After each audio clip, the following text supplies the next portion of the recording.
Gather around, Skull brothers and sisters. This is Minnesota Sports Talk, presenting Under the Lights with your hosts, Justin and Dave, next in 3, 2, 1.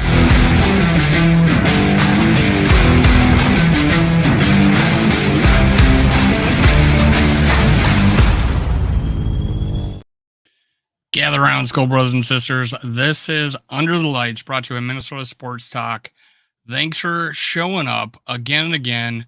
This is the wake and the aftermath of the 4-hour slugfest that we had last week. And I figured I'd just put out, hey, let's talk about quarterbacks again. Why not? I don't know if we're going to talk the whole time about that.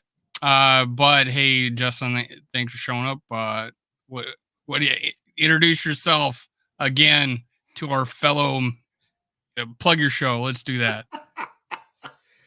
Well, thank you kindly, everybody, for joining us. This is Justin of Purple and Gold for Days, along with my compatriot Dave from Minnesota Sports Talk. And no, we didn't break up. We didn't have a fight. We just hung up, went to bed, and next morning, everything's fine. And all jokes aside, probably not going to be a 4-hour show tonight, ladies and gentlemen. I can guarantee that. Yeah, we don't have the instigator. I literally have my finger on the trigger to call it quits today. Hey, Jim NFL 7. Thanks for showing up. I'm sure you'll plug your channel like 18 times. Yeah. Once or twice, but you're more than welcome to. We support you. Skull Vikes, McAndrews. Thanks, McAndrews. Nice to see you again, man. Skull, hey, Bob Sweet. All right, let's go. Worthless. What's up? Opinion, 50% non-worthless. Mary Fisk, my favorite inspirational leader of the show. Thank you. Dr. Proto. I don't recognize this one. Doctor's been here plenty of times. Dr. Proto? Yes. I am so sorry. Dr. Proto. Okay. Maybe I've seen, well, listen, I see Doctor all the time. Maybe it was with Dr. Proto. Am I mistaken? Do you appear in my chat a lot? I'm so sorry. I guess it's been pretty busy lately. I apologize if I did. I'm a complete dick if I didn't recognize him. I've seen him when I'm watching Vikings Uncensored or when I'm watching First and So hey, thanks for showing up here. I want to come more often. This is going to be a fan-driven show today, and I'll give you a reason why. Anthony tells me, what's up, folks? Not much, man. Loved it. Oh, thanks, Murray. All right. We got the resident F. Kirk Cousins hater. Okay, Dave. What's up, everyone? There we go. Yeah, you don't have to put mine up. I'm sorry, Doctor. I did. I apologize. There you go. Yeah. The reason I was going to have a guest tonight, giant dickhead, cancels 5 minutes before and just says, forget about it. Forget about it. I don't understand why people don't realize if you got like 17 followers on Twitter and you've been on multiple shows that you think you could just quit 5 minutes before. I won't slander his name, but if he happens to click on that in the airport and watch our show right now, giant dick move. And that was awesome. But hey, we're gonna talk about, and the only reason I brought him, I was gonna bring this fellow not to be named on, was to talk about quarterbacks and draft picks, and he seems to be all over that. But we're gonna me and Justin are gonna handle it tonight. You don't need anybody else tonight. Here we go. No referees, no rules, no holds barred. But in all seriousness, thanks everybody for showing up, Doctor. Thanks, Dr. Proto. I appreciate you coming in, man. Yeah, no, I've seen you in plenty of other spots, so I thought I've seen you in ours. When you watch as many Vikings podcasts and YouTube shows, and then like he has it plugged into his brain, and he's seen it all the time. I've seen him. He's in the Matrix. He's in the YouTube Matrix. Everybody. Yes, he's Neo. He's the one. But what's up, Mike? Thanks for joining us. We appreciate everybody. So, in all seriousness. Hit the like button. If you don't already subscribe to Minnesota Sports Talk and you're tuning in on my channel, please consider subscribing to Dave and vice versa. All right, we got that out the way. Troublemaker is here. Yes, what's up, Rap? You're talking about this guy. Yeah. You're talking about this guy. He got scared. Apparently. He probably did. No, man, I thought he was. Here's what happened. I thought he was a legit dude, man. I thought he was a legit dude, but no. Probably checked this out and said, all right, I'll check out some of their content, and saw the 4-hour massacre that was last week and said, I don't want any part of that. What's up, he What's up, for some reason thinks I was going to call him and interview him on the phone. And he says, and I says, I think we got different expectations. Yeah, this is a live YouTube channel. and I sent you the StreamYard link twice. Oh, he's like, just call me. I'm like, oh my God. You know, we would have taken that for like Chuck Foreman or Paul. Yeah, some guy technology is not so savvy, but you know, that's one 17,000 Twitter followers, which his only bona fides is he says he appears on. And I was hesitant to ask him. He just had, I thought, legit takes, and it was, a little, it was a kind of, content, he didn't bullshit, shit like that. But I guess he is full of shit. So there you have it. Am I spurned? I feel spurned. I have had people cancel on me with like 15 minutes, 20 minutes to go, but they were nice about it and had a very good reason about it. What's up, Gigi? Just forget it. Oh God, I'm pissed. I am so pissed. Anyways, well, I'll say this. I'm glad we got your agitation right out the gate instead of. I'm sure it's gonna be directed at you later. I'm sure. Let that Skull Mafia. Well, only if you start it. Well, I got the two guys in here that hate him the most, you and him. So I guess you guys could go off in the chat. You're full of crap to say that I hate him just because I'm. No, I am. I'm showing Skull Mafia and Purple. Oh, I thought you said you. I thought you said you. Hey, Mike. I said Skull Mafia you. Oh, all right, my fault. Justin and Dave, thanks for the daily video. We appreciate you, Mary. I actually saw you before you came over to us when it was Climbing the Pocket, and also now First and Scold Media, and saw how interactive you were with there. And I'm really glad that you found us and managed to come over to our channels here because you always leaving comments, always leaving thank yous, and we very, very much appreciate the support that you and everybody in the chat's going on right now give us. I don't need chicken soup for the soul. I need Mary Fisk in my chat. That's what I need. Mary, I don't know if you feel comfortable or not doing this, but as I have said to a couple of others, you are always welcome. If one night you want to sit in with us, even if it's for just 15, 20 minutes, doesn't have to be the whole show, but you've got an open invite anytime you want. As goes for just about everybody in this chat as well. What's up, Arnold? Thanks for joining us. Very much appreciate it. It is Arnold, right? It's either Arnold or Amold. I can't tell. This screen is too small here, so I hope I said it right. What's up, Anthony? Good to see you. So having said all that, Saint Mary kicks much ass. I agree. That one sentence says it all. Saint Mary and kicks ass, all in one sentence. But no, thanks. No, I did not see. No, what do you put it in the chat, Anthony? Who do you have taken for us? Because honestly, I don't pay for ESPN. Yeah, so if it was behind the paywall, I didn't see it. I only do ESPN, but ESPN2, no. I watch the Ocho.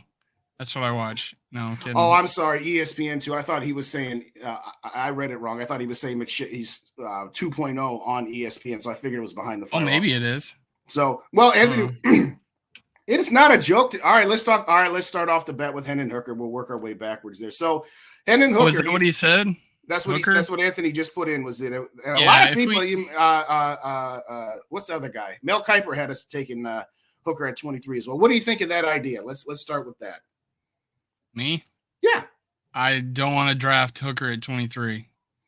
I don't want to draft Will Levis at 23. I would draft this is where I would draft Hendon Hooker, but you know where I'm coming from. Mm-hmm. I'd rather have 2 years of Kirk Cousins than 5 years of Will Levis any day, or Hendon Hooker for that matter. But if we are going to make a play for young quarterback, and I do like Hendon Hooker. I like him better than Will Levis. I think if healthy, he would have been a first round pick for sure, or maybe in a different draft. I don't know, but I think he has that ability. I kind of compared him to Teddy Bridgewater that could throw a better deep ball and a little more athletic ability. So he's a better prospect than Teddy Bridgewater is. He is older coming in the draft. So that's where I don't find him as a great fit. But if we can get him later, and where I find that is if we traded down a couple of times, I'm talking about a couple of times, and we accumulated picks, I still don't want him to draft him with our first overall pick. I am saying maybe move up and get him with the extra picks that we got. I could see that. I could see that as a pleasant thing to happen. But yeah, that would not excite me at 23. Well, Dave, you're going to disappoint our listeners because I actually agree with your assessment of Hooker. I like him. I would like him a little bit more if he wasn't coming off an ACL injury, obviously, who wouldn't? And yes, if they were to trade back a little bit, not trading back, 52 times. Oh yeah, I'm not talking about like 20 spots but back or anything. If I'm talking a couple of times, get a couple picks. Yeah, if they were to trade back to say 27 to 29 and accumulate some picks and maybe one more time, and then with your first pick, take a corner, take a wide receiver, a linebacker, defensive lineman, and then take Hendon Hooker in the second round with some of that extra draft capital. Absolutely. But I 100% agree with you. I am not interested in just taking him straight up at 23. So this, I know some people might have fallen over into their chairs that Dave and I agreed, but we actually did. So there you go. This sounds dirty. A second round hooker. Yes. I don't know if I want to. I only want to go first round hookers. I don't want second round hookers, but that's the dirtiest this show has ever been. No, it's not. No, actually it hasn't. Anthony Tolson, he had the Bucks trading up to 14 for Levis. I could see that. Dude, people, I think, Jesus, people are putting so much smoke out on Will Levis because they want someone else to take him. Yes. It seems. That's the way it feels like me. Now, I initially liked him, but I'm only watching a highlight video. When I had more time to watch him, in my first video I did on him, it says I didn't like his delivery. There was things I didn't like about him, but I could see he has athletic ability, but it's like 3.3 yards a carry. He's not a guy that's going to run for yardage. So if you wanted that guy that's super mobile, it's not him. The more reports about I listened to, like Thor Nystrom, he was talking about how he doesn't move in the pocket, takes a lot of sacks, and that's what Kirk Cousins does. So if we're going to want an athletic quarterback, he's not necessarily it. I like his height and his size and his arm, but I don't like his delivery and honestly his pocket awareness. So I'm sorry, we talking about Hooker or Levis right Hooker. Now? Okay, just wanted to make sure. Or no, Levis. Okay. I was talking about Levis. Well, I will say this. One of the questions that was up there, and they're coming in fast and furious, is who do you like at 23? And I don't like any of them at 23. The top three guys clearly are not going to be there at 23, and the next two guys in Levis and Hooker, who we've been discussing already, more than likely either A, won't be available there. I seriously doubt Levis would fall that far. If he did, I would be 50-50 on it.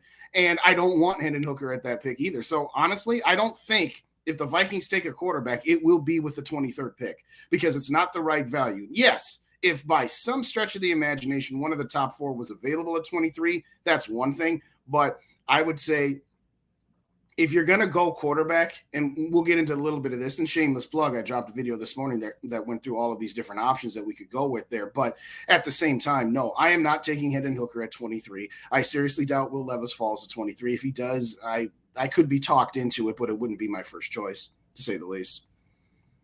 Any quarterback? No.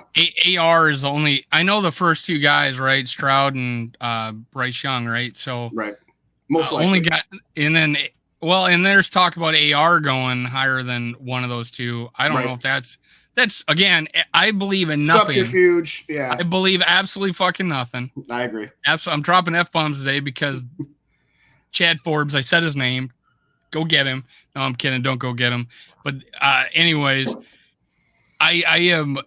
Chad, if you're watching this, I ain't said a word. Chad, that's all him. Chad, okay. It's all me. It's all me. 5 minutes before my show. Forget about it. And he's owning it. Forget about it. I guess he's not. I don't know. Anyways, so yeah, 23. Who could?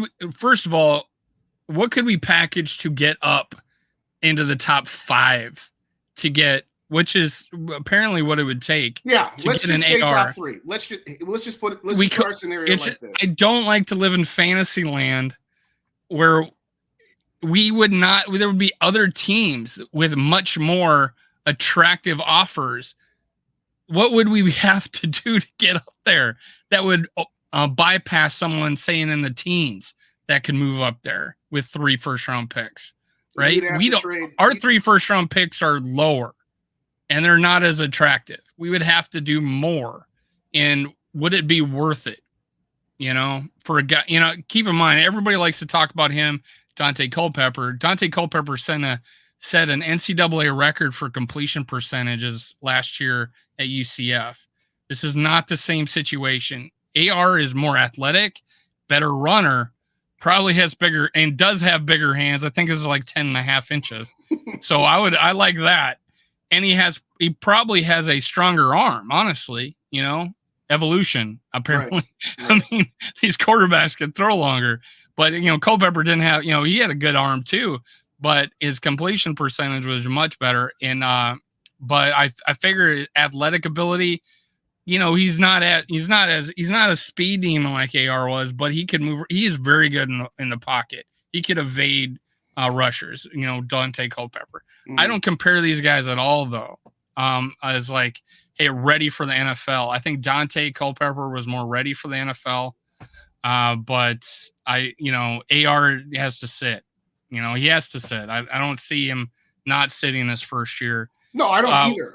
But he's the only guy in the draft that excites me, right? Mm-hmm. He's the only guy in the draft that excites me, like, holy crap. And again, I eliminate the first two guys because we don't get them. We're not getting them. I'm going to say it like this. It was funny because last Thursday, Rep and I did a mock draft, and we traded up to 3 just so that we could get Richardson. And, of course, he went 2, so we ended up getting Bryce Young. To be clear, my pecking order is Bryce Young 1, Anthony Richardson 2, CJ Stroud 3. Would I be happy with any one of those 3 guys if we did take the plunge? Yes, I'd be happier in that pecking order that I just gave. But to answer your question, what would it take? It would probably take this year's first in 24 and 25, and probably a little bit of extra spare change, whether that spare change is Danielle Hunter or, to a certain extent, he's not going to be the missing piece, but a piece nonetheless in Dalvin Cook and possibly Za'Darius Smith. I don't know. I'm just making it up as we go along right now. But it would take legitimately probably 3 first-round picks and a player. Let's just put our starting point at that. Let's just say 3 first-round picks and pick your player of those 3 that I named. Then we got Kirk Cousins who won a Super Bowl. Ha ha, laugh, laugh. I just don't understand why people say, "Oh, but these college players can." So I would think that, hey, we are pretty close and we could fill a roster out, but have a better defense. I think we have a better chance than, say, and we brought this up earlier, and I'll use it to segue into this, Trey Lance. Oh, sure. That's another one that then trading the smoke that happened this week. Again, it's the old adage that we're trading Kirk Cousins to San Francisco, getting Trey Lance. Does your opinion? I think you may have liked Trey Lance. Yeah, I like his athletic ability. He does have an arm.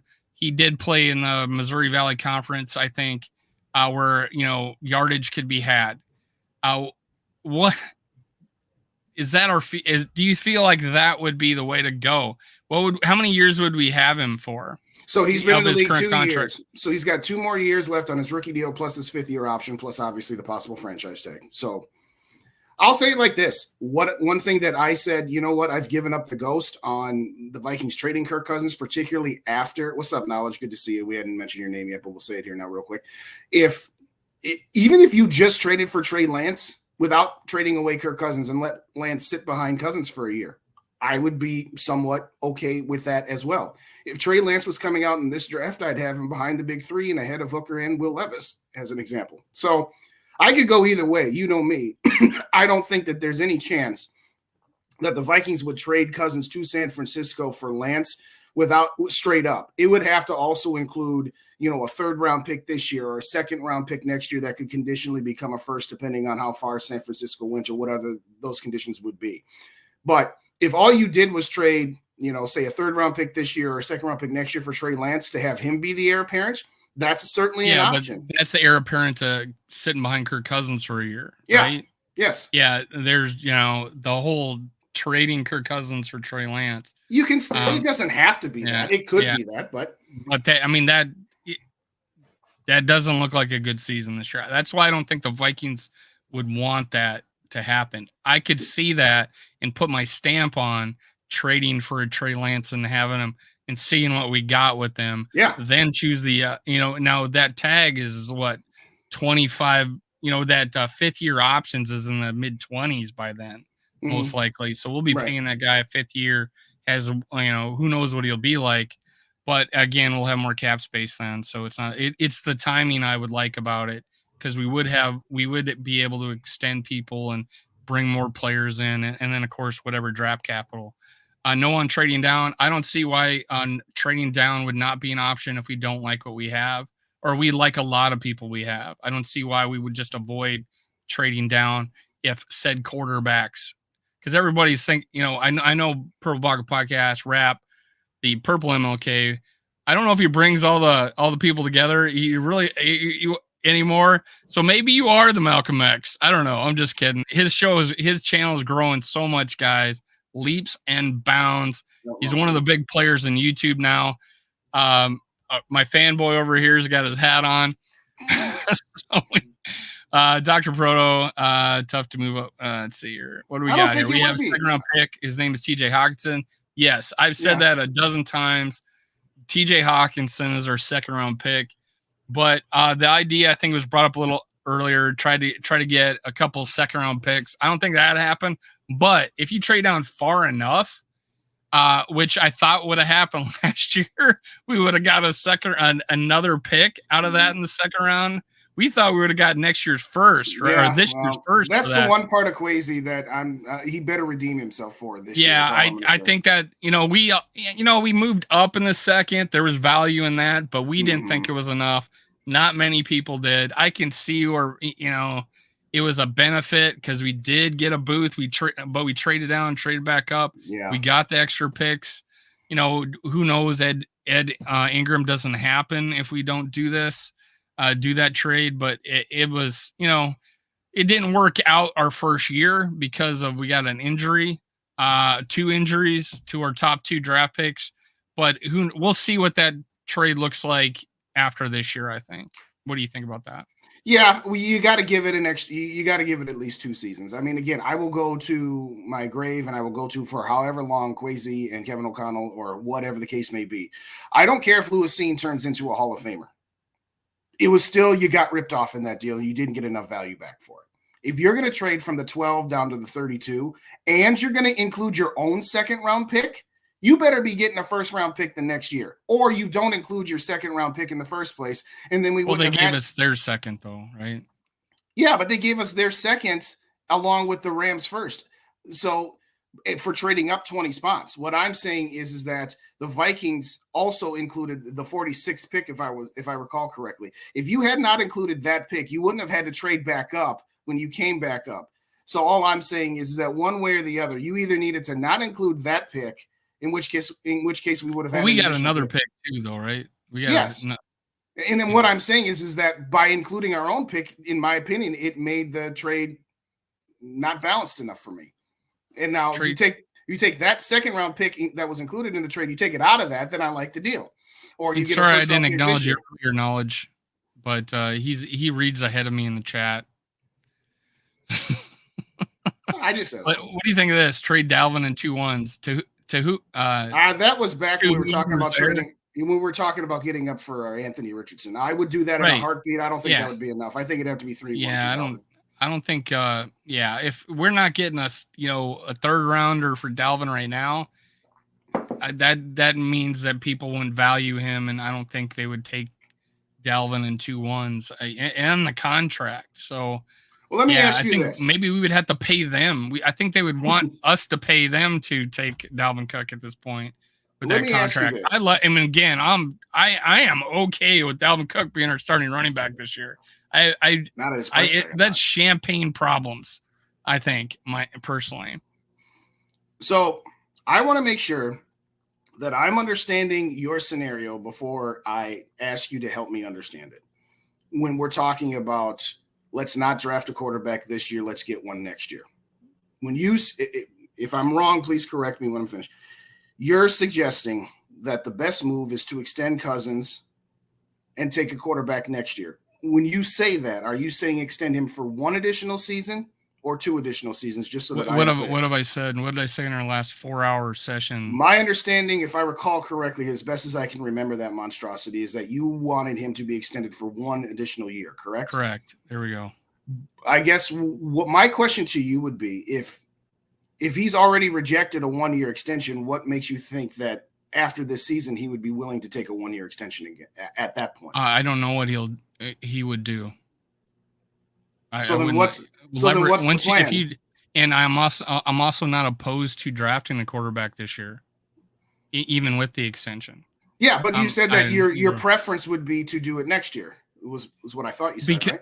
Because if we wanted the higher echelon of quarterbacks, we would have, if we planned for it, we would accumulate picks for next year.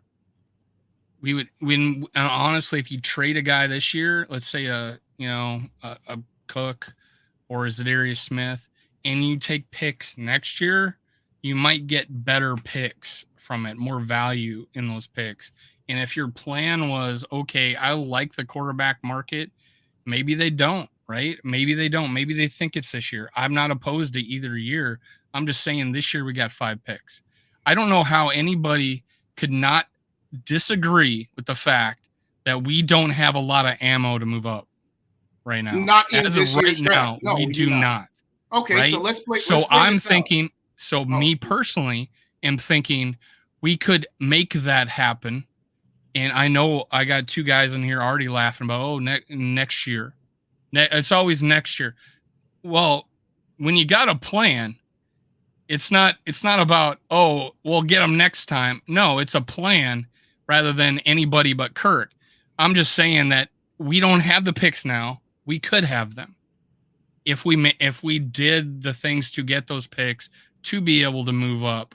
And that's all that. And I don't know how many times, like, I don't like to beat a dead horse on the show every time, but again, I don't know. I haven't wavered from this. It's just timing. It's just here's my. What's hard to understand about that, Justin? Okay, here's what's hard to understand. You have told me that your preference would be to do it next year. Let's take some picks now. Let's build up the defense and hope that Brian Flores can elevate the defense to, I don't know, respectability. That's what we got him, right? We got him, right? And okay, so you also told me that we had the top 7th offense last year, which you think is going to be better, which by definition, when you put all of that together, means that we're going to be either losing in the wild card or losing in the divisional round. Well, because you have the crystal ball. I got it. But it could still be better and be ranked lower, right? That isn't my point. I'm just saying we could be better. Let's play the season out. And let's say if you lose in the wild card round, you're going to be picking either between picks 18 and 24. And if you lose in the divisional round, you're going to be picking between picks 25 and 28. So if everything goes the way, prognostication is, which is the offense should be as good, if not better, and the defense can't possibly be any worse, then next year, how are you going to have the capability next year to trade up? You're suggesting that if we traded a couple of these pieces and forego those picks until next season, so let's say whatever you get for Dalvin Cook and or possibly Danielle Hunter would add to the pool of picks that you would have for next year. That's what I'm hearing you say, right? Yes, if you traded people and you moved down in the draft and you did all these things and accumulated picks for next year, you would have more picks, yes. Okay, so next year when we're picking somewhere between 19 and 28. 32, picking 32. All right, great. If we're picking 32, you asked me earlier what it would take to move up to, say, the 3rd slot to get Anthony Richardson this year. What would it take to move up to do the same thing next year? Because by my count, you would have to take your 2024 first-round pick, obviously, most likely your 2025 first-round pick, plus whatever else you want to throw in there. And you're right. Your starting point this year is only 5 2023 overall picks. But I'm also talking about adding picks from 24 and 25 into this mix, which are invariably also going to be used in that same theoretical package next year. The other difference that I see in this is this year you have Kirk Cousins under a 1-year contract and you have somebody in the building that person, whoever you draft, whether it be this year or next, can sit behind for a year. Next year, you don't have that right now. And the reason I was asking you about, are you telling me, and I just wanted to clarify that you're okay with a 1-year extension. If Kirk Cousins doesn't sign for a 1-year extension next year, you don't have what you have right now, which is a quarterback in the building that he can sit behind. So when I put it all together to say, well, This year would be 2023, 24. Hey, who are we getting then? Who are we getting this year? I would trade up to 3, and I would take whoever's left and hope it's Anthony Richardson. That's what I would do. And we don't? And we don't what? If we don't get Anthony Richardson, who are we getting? Well, if we traded up to 3, we'd get one of the top 3. If we pipe dream of us being able to trade up to number 3, and it might happen. It might happen. It might happen. Right? Have I ever seen it happen? Someone trade from where we at? I don't know. I don't. Where was San Francisco when they traded up to get Lance? Because Lance went 3rd. Go find out. I don't know. I'll look. Well, all right. And they traded three ones, and I think probably something else, if I'm not mistaken, a 3rd or something like that, right? I'll look it up here now. But anyway, continue. My point was that the price of poker is going to go up a little bit if you don't have Kirk Cousins on your roster, because then whoever you would trade up for knows that you are desperate at that point. So all I'm saying is that, yeah, you'll have more money to spend via draft picks, but I got a question here. Yeah, I got a question here. Even though he's only started for 8 years and he's only been with the Vikings 5, if we were going off of a 1 year, let's say we erased 10 years and went off last year, what would you think if we were just taking that in a bottle? 1 year of Kirk Cousins, 2022. What kind of is that good evidence? Is that good evidence or is that bad evidence? Well, you could make that argument about a lot of different things, not just quarterbacks. I mean, sure, and you could throw about 11 years with players that are not even Vikings, and coaches are not even Vikings. You could say that about Case Keenum. He had one great year with us. That doesn't mean that it was imperative that they re-signed him. I mean, the Vikings had a choice. They said, you know what? This guy just had the best season he's ever had in his career because he's playing with Thielen and Diggs and Cook and a great defense. And they came to the conclusion that it was a magic carpet ride and that it wasn't repeatable. The Vikings as an organization did. But who did personally? Like, who is the person that made the decision? To use your thought process, I wasn't in the room. I don't know if that was Spielman. People who are no longer here made that decision. You think the Wilfs had nothing to do with that thought process or decision? If you don't think the Wilfs took Spielman's opinion, they've rubber stamped every move he made. He didn't exactly, but he was still part of the decision process, wasn't he? Okay, so all right, Wilfs making personnel decisions now. No, I'm saying that they are going to have to have been pitched it. My overarching point is you asked me to ignore everything except 1 year of Kirk Cousins at 34 years old. He'll be 35. It's better than ignoring that year. I've never once. So you're the hypothetical master. I had 4 hours of hypotheticals thrown at me and demanding my answers so I could be ridiculed in the chat about it. 1 year extension lasted a 3-hour discussion. In our show, I think you can. We don't have some of the outside influences tonight. I think you could humor me on whether or not you thought last year was a positive year for Kirk Cousins. See about the pretzel I talk about, man. It's not a pretzel. I ask you one question: was it good evidence or bad evidence? 1,000 times that good evidence or bad evidence. Just had his best season.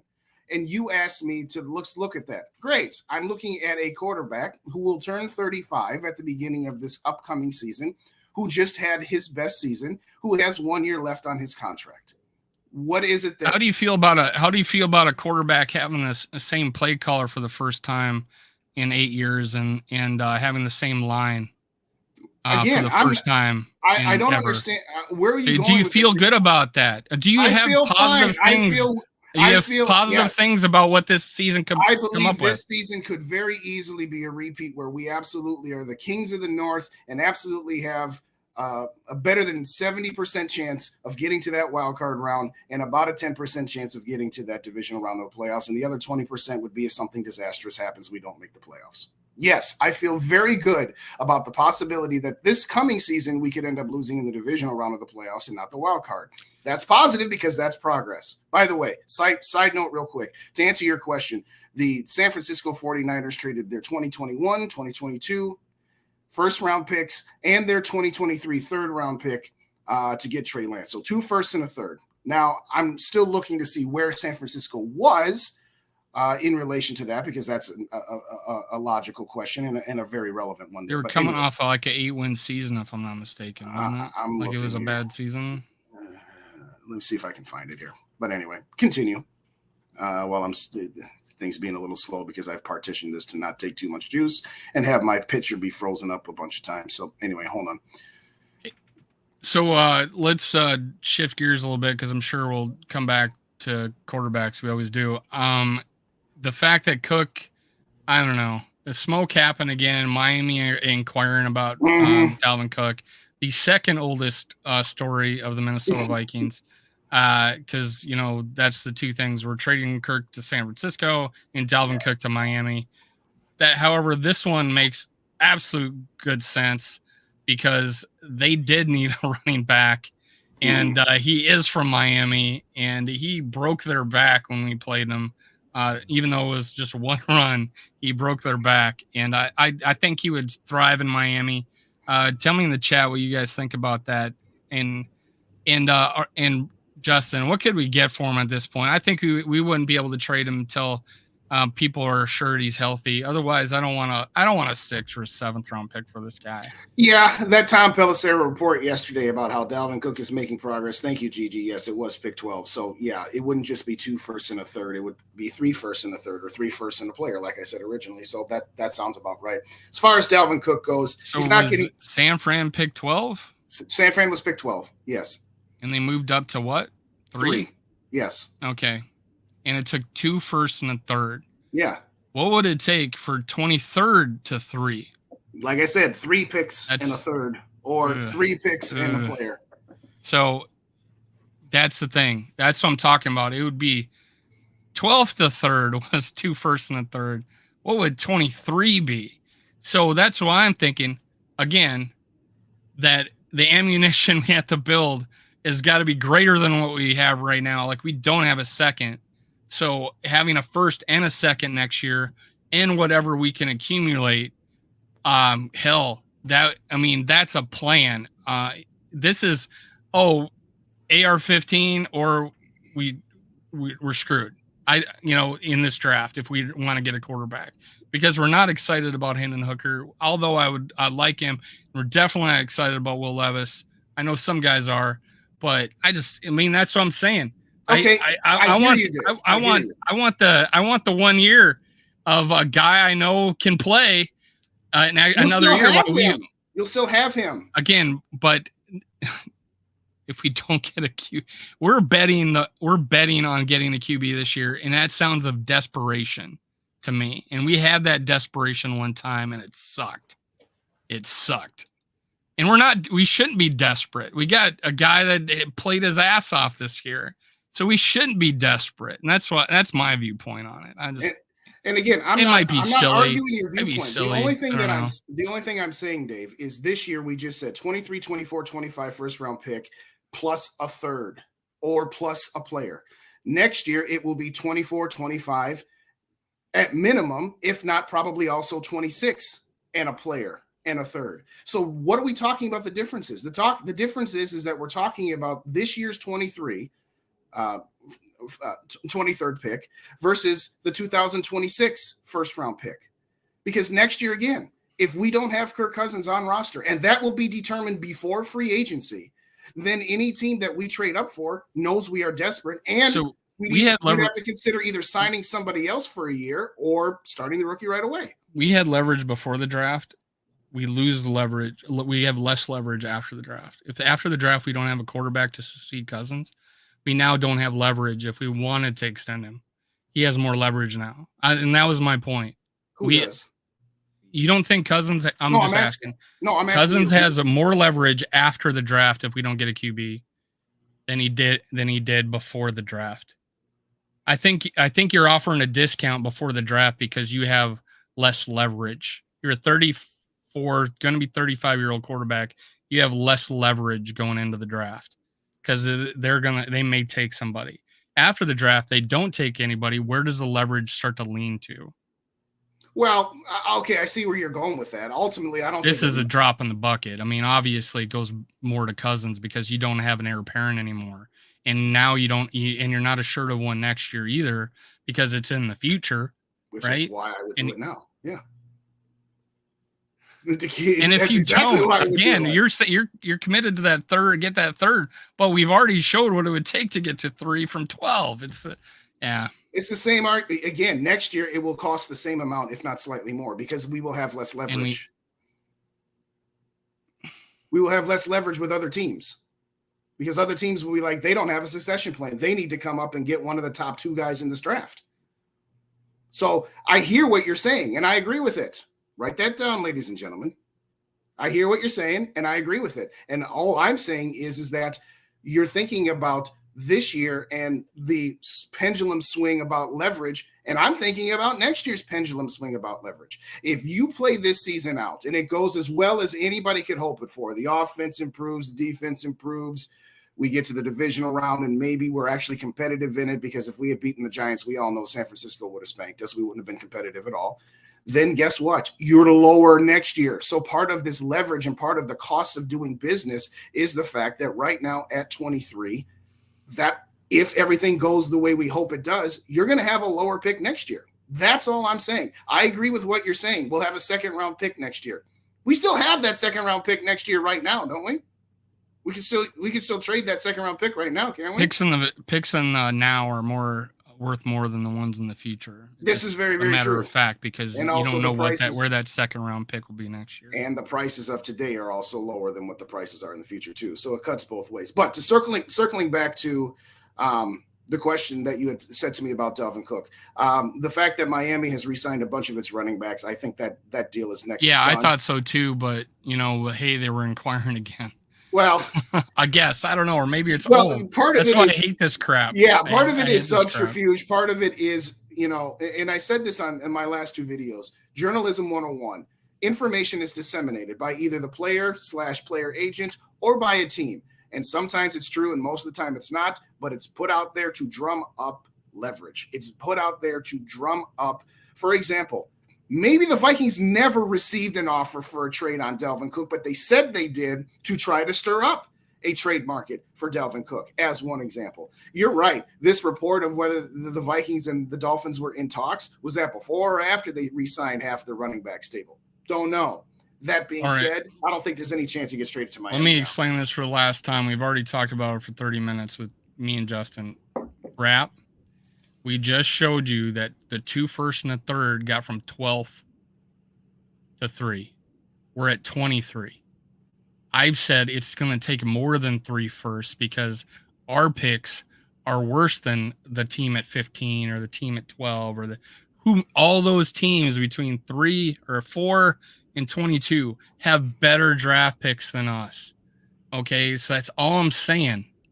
That we have less ammunition.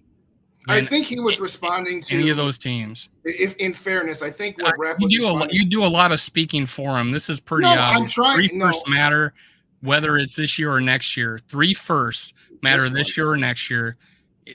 Again, it's pretty obvious. He's talking about doing 3 firsts this year or 3 firsts next year. What's the difference? No, it's going to take more than that. And what I'm saying, next year we would have 3 firsts and all our picks the future years. Plus, we would have drafted guys this year. So we didn't. Which means our picks next year will be lower than they are. We drafted. We got in first round. We got a first round pick. We maybe traded down. Who knows? Maybe we got some guys this year. Now next year we gotten those guys, and now we have all our picks except for one. I think we're missing one next year, but we can get that pick back. This is not hard to fathom, even for the I want to get rid of Kirk so bad it hurts crowd, that the value is not there to get, or we don't have the ammunition to get to 3 over 19 other teams. It's hard.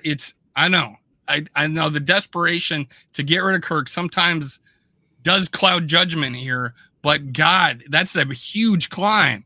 It's a huge climb, and I don't get it.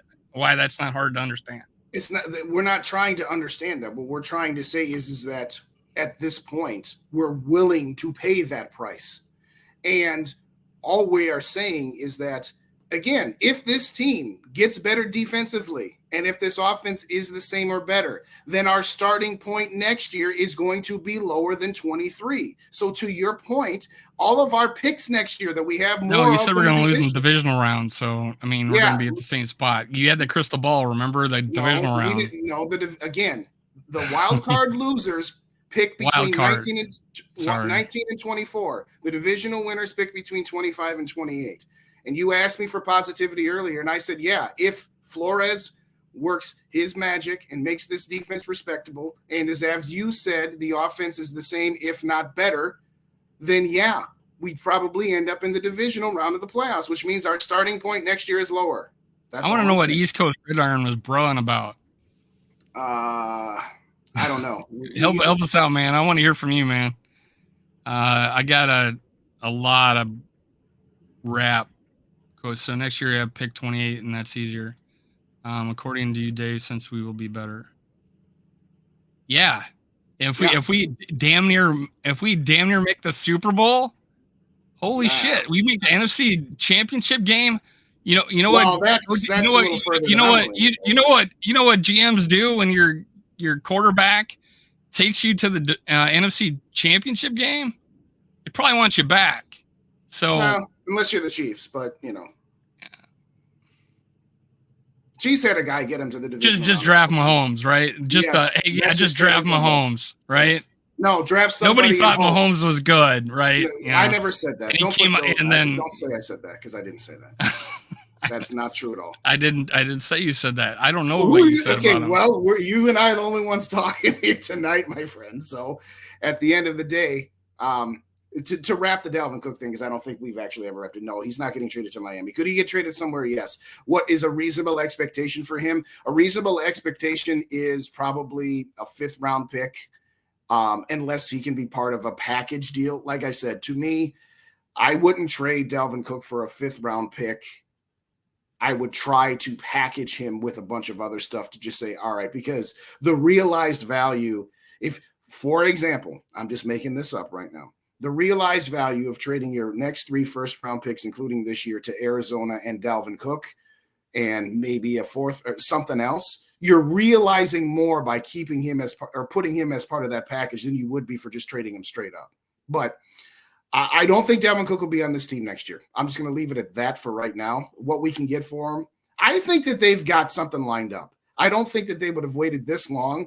I think they're just waiting for him to be able to pass a physical, or I don't know exactly what the rules are when you trade somebody. Like if the other team says, yes, we understand that he had surgery and we understand the risk we are taking and we are signing off on this deal or not. I don't know what the rules are from that perspective, but I'm pretty sure that I'm 98% sure that Dalvin Cook is gone and that there's going to be some trade at some point here. All right. I got 2 points from Rap here. Case Keenum.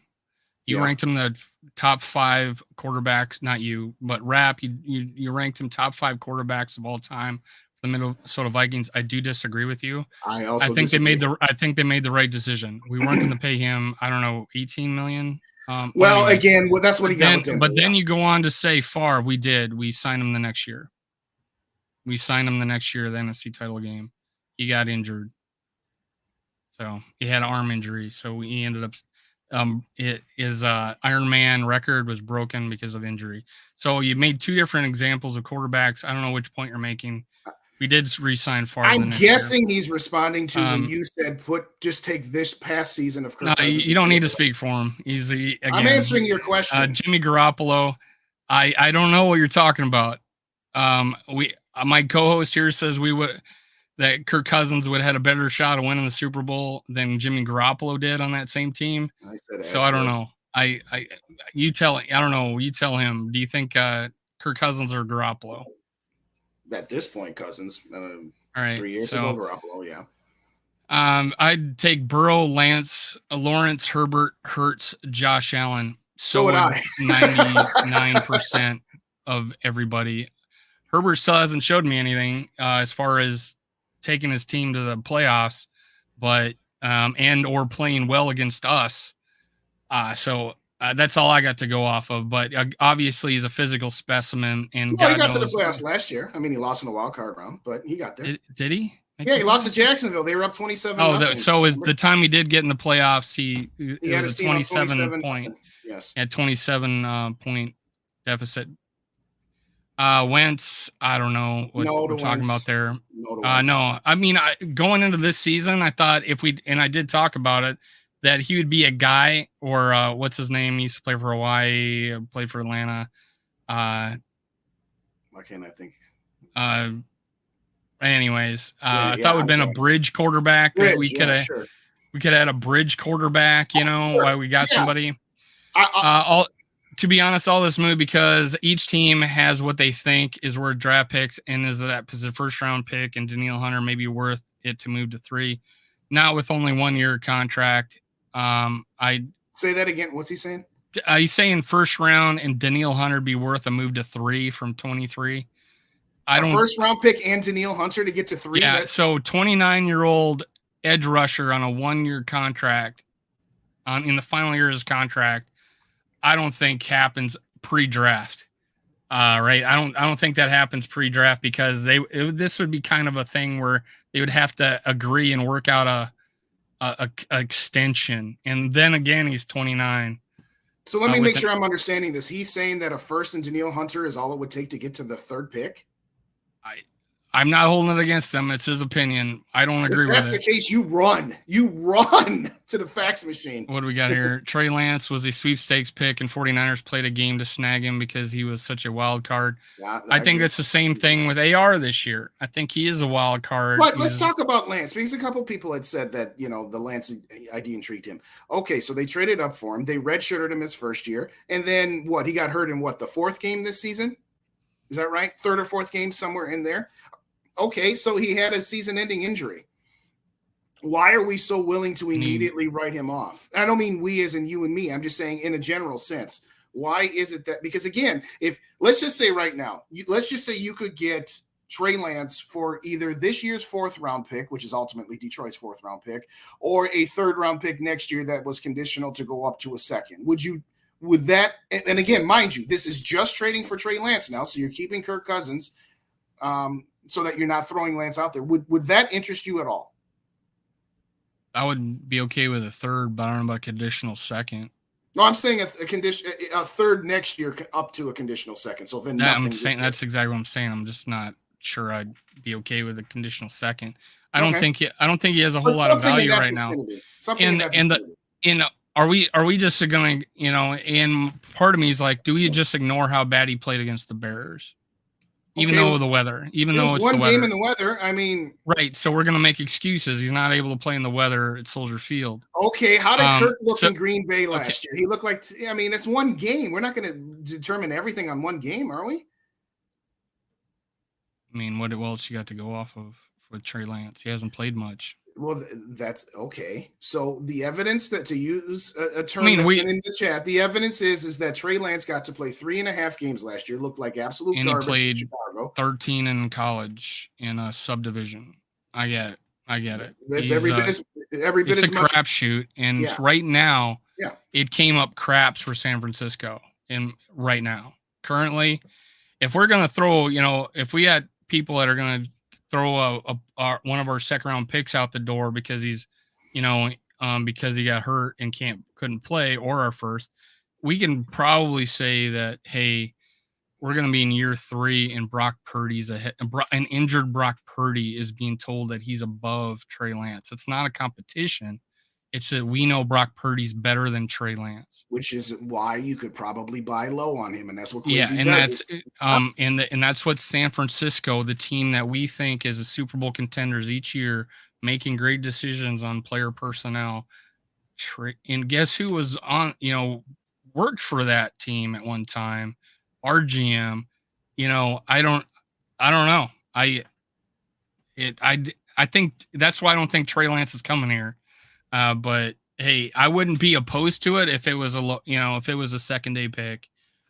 If someone said 2nd round pick and in your scenario, conditional, I wouldn't give away my Vikings hats and burn my jerseys over it. I mean, It's not a problem for me. I would be excited to see what he could possibly do. Just like I was excited and disappointed what Kellen Mond could do. I wasn't thrilled about that pick, and that was a 3rd round pick, and Trey Lance, man, I hey, he played they played god awful at Chicago, and they're the worst team in the league. Does the weather mean that much difference in a game like that? Well, I don't know. I think it has something to do with it. I mean, the simple fact of it has something to do with it, but it doesn't have god awful to do with it. Well, again, we only have 3.5 games to be able to judge. Just like we don't have any games to judge the current rookie quarterbacks because they've only played in college. I'm just saying this is a perennial Super Bowl contender playing a really bad team, and they didn't even look like they had a shot. And I just, that's all I'm saying. I know weather had a lot to do with it, and I'm not holding him against it. I just want people to think about that we're clamoring for a guy that has only played like 15 games since high school. I love East Coast Point. It was pouring in Chicago. No one was throwing. That's why Justin Fields won that game. All right, fair enough. I thought Trey Lance could run too. Again, I didn't watch that game. All I'm going to say to wrap it up, Trey Lance can run, I think, right? I remember that's why he got drafted 3rd overall. All I remember is a couple weeks later, or maybe it was even the next week, the Vikings struggled with that same team indoors. So we can talk about San Francisco and this perennial Super Bowl bit that you got going, and that's all well and good. But at the same time, I don't remember Kirk Cousins playing bad in that game, though. No, the offense, the first 3 drives looked spectacular, and they did nothing for 2 quarters until that final touchdown drive with 2 minutes left. So no, I'm not saying he played bad, but time of possession, dude, we had special teams mishaps, and the 4th drive and that last drive in the half, he had 50 seconds.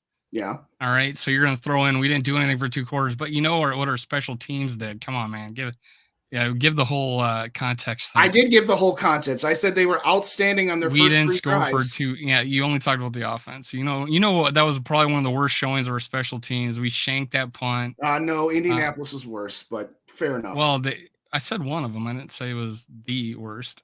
Okay. You realize Herbert is one of the best QBs in starting his first 3 years of all time. Well, we all know about what this chat thinks about stat pushers. Stat stuffers. I'm just saying, East Coast Gridiron, Herbert's putting up a lot of stats, but that has been the biggest complaint about the quarterback we currently have. Would I want Herbert over Kirk Cousins for the future? Yes, I would. Why? Because he's got time and maybe in a better situation if he came to us than he has in San Diego. I think we would have a better coaching staff offensively around him that maybe could nurture him. That would be my opinion. I'm just saying that when people crown players over other players, use the same reasons you evaluate those players. And for us, it's apparently wins in the playoffs. So I don't know. I just don't know. What's up, Shane? It's good to see you. It is a team sport, though. East Coast, you're absolutely right. But that's why I said if he came here, you'd be in a better situation. Hypothetical, because here's where I'm at with Lamar Jackson. Let's just get that one out of the way. I'll take a pass on Lamar Jackson, and the only way that I would actually entertain the idea of going after Lamar Jackson and trading 2 first-round picks is if I had no other choice other than extending Kirk for 3 years. This is what I'm talking about. We had GG Sports name 6 quarterbacks, and I just agreed that they were better than Kirk Cousins. Well, you have to understand that right. Rep's going to try and agitate you just to get a kick out of you. There you go. That's why I'm saying he's moot arguing what front office would be willing to do. Yeah. Trey Lance is wild card. Tons of teams need a QB. I think you said that earlier. Yeah. Yeah, I mean, why isn't Trey Lance already traded? Why hasn't someone come out and go, here you go, man? I'm going to overspend. Well, the same logic you were talking about earlier. You're this close to the draft. Wait until draft night to see if you can get somebody in this. And if you swing and miss, then you've got same way with Lamar Jackson. Lamar Jackson. Yeah. The market is speaking, right? The market is speaking right now. And if a player is out there, now I think it had a lot to do with nobody wants to steal another person's quarterback. But hey, it sounds like Lynch put it out there. He would trade him and his, I think he said his head coach, if the deal was right. I mean, he put it out there. He's willing to move anybody for the right deal. This is a guy, Trey Lance, first round pick. Someone spent 2 firsts and a third to move up 9 spots, and they can't get what are they thinking they're going to get, right?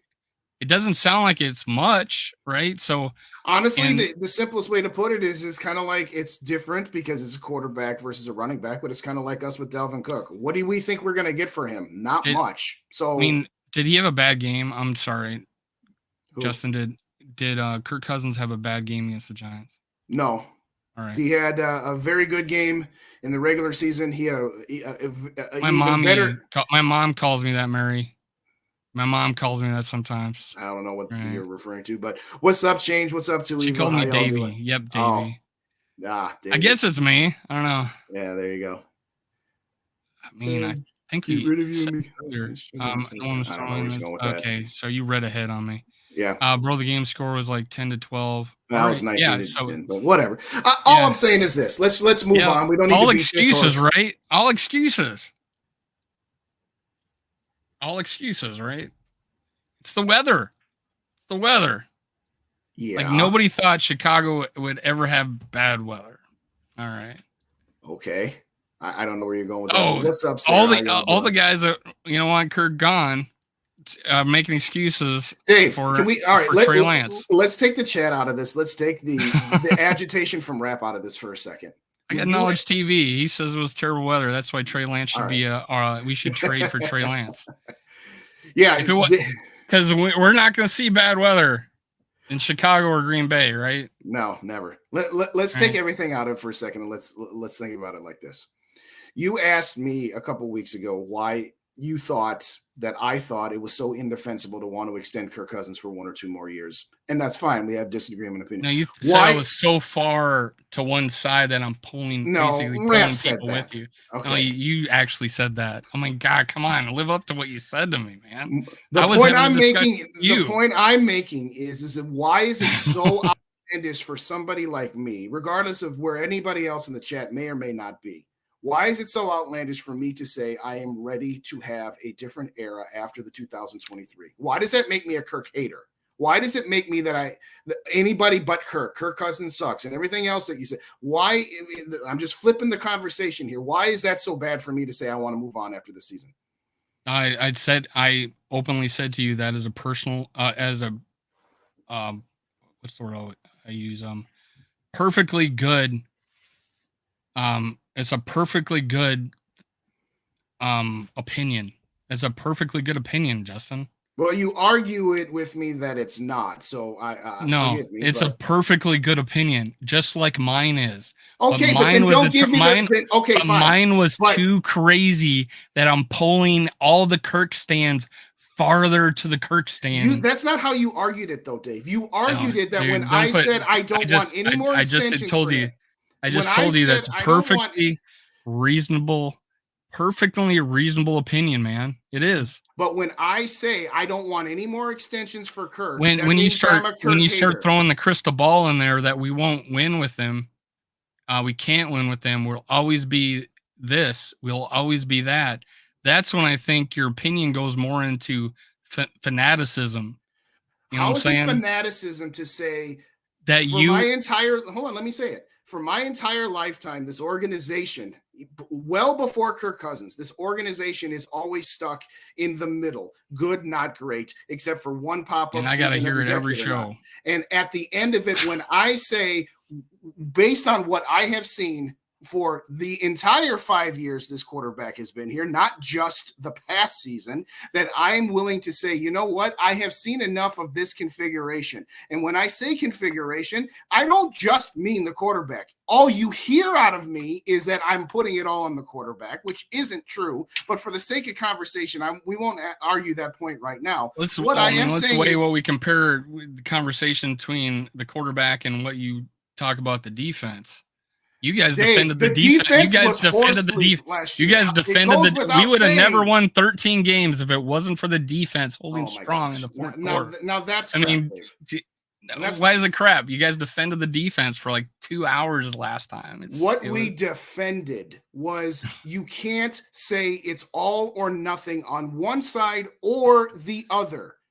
That's what we said. No, that's what I said. I'm not going to speak for rap because every time I even mention it, you give me crap for it. So I'm just going to say it like it's tough to have a debate with rap when I got when I got Robin over here. But that's beside the point. I know, but now Batman's not in the building. I tell you why I cut you off a lot because I'm having a debate with rap and I got Robin over here. That's not the case. Holding his utility belt. I mean, it's just that's what it was like for 4 hours or 3 hours. That's not what it's like right now, but you're still talking about it. My point is this. The defense was trash. When you look at the 13-4 record. Give me a 15th ranked defense.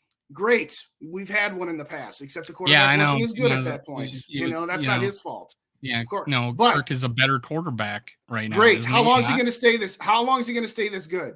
I'm guessing 1 more year. That's why I say extend it 1 more year. Great. And I'm guessing it won't be any more than this year. That's why I'm saying I don't want to extend him. You have MVPs that were, older than Kirk. Which is meaningless. It's absolutely meaningless. Just because Tom Brady did stuff at age 41. I'm talking about Aaron Rodgers at 37. I don't care. Aaron Rodgers, Tom Brady, Peyton Manning, just because they did something at a certain age has no bearing on what Kirk Cousins may or may not do. Just like every team that you're talking about and all that evidence that you got doesn't mean that it can't happen, right? You're right. I'm basing it on the history of the Vikings. Pointed me. Let's do what the Jets and Cleveland do every year and draft a quarterback.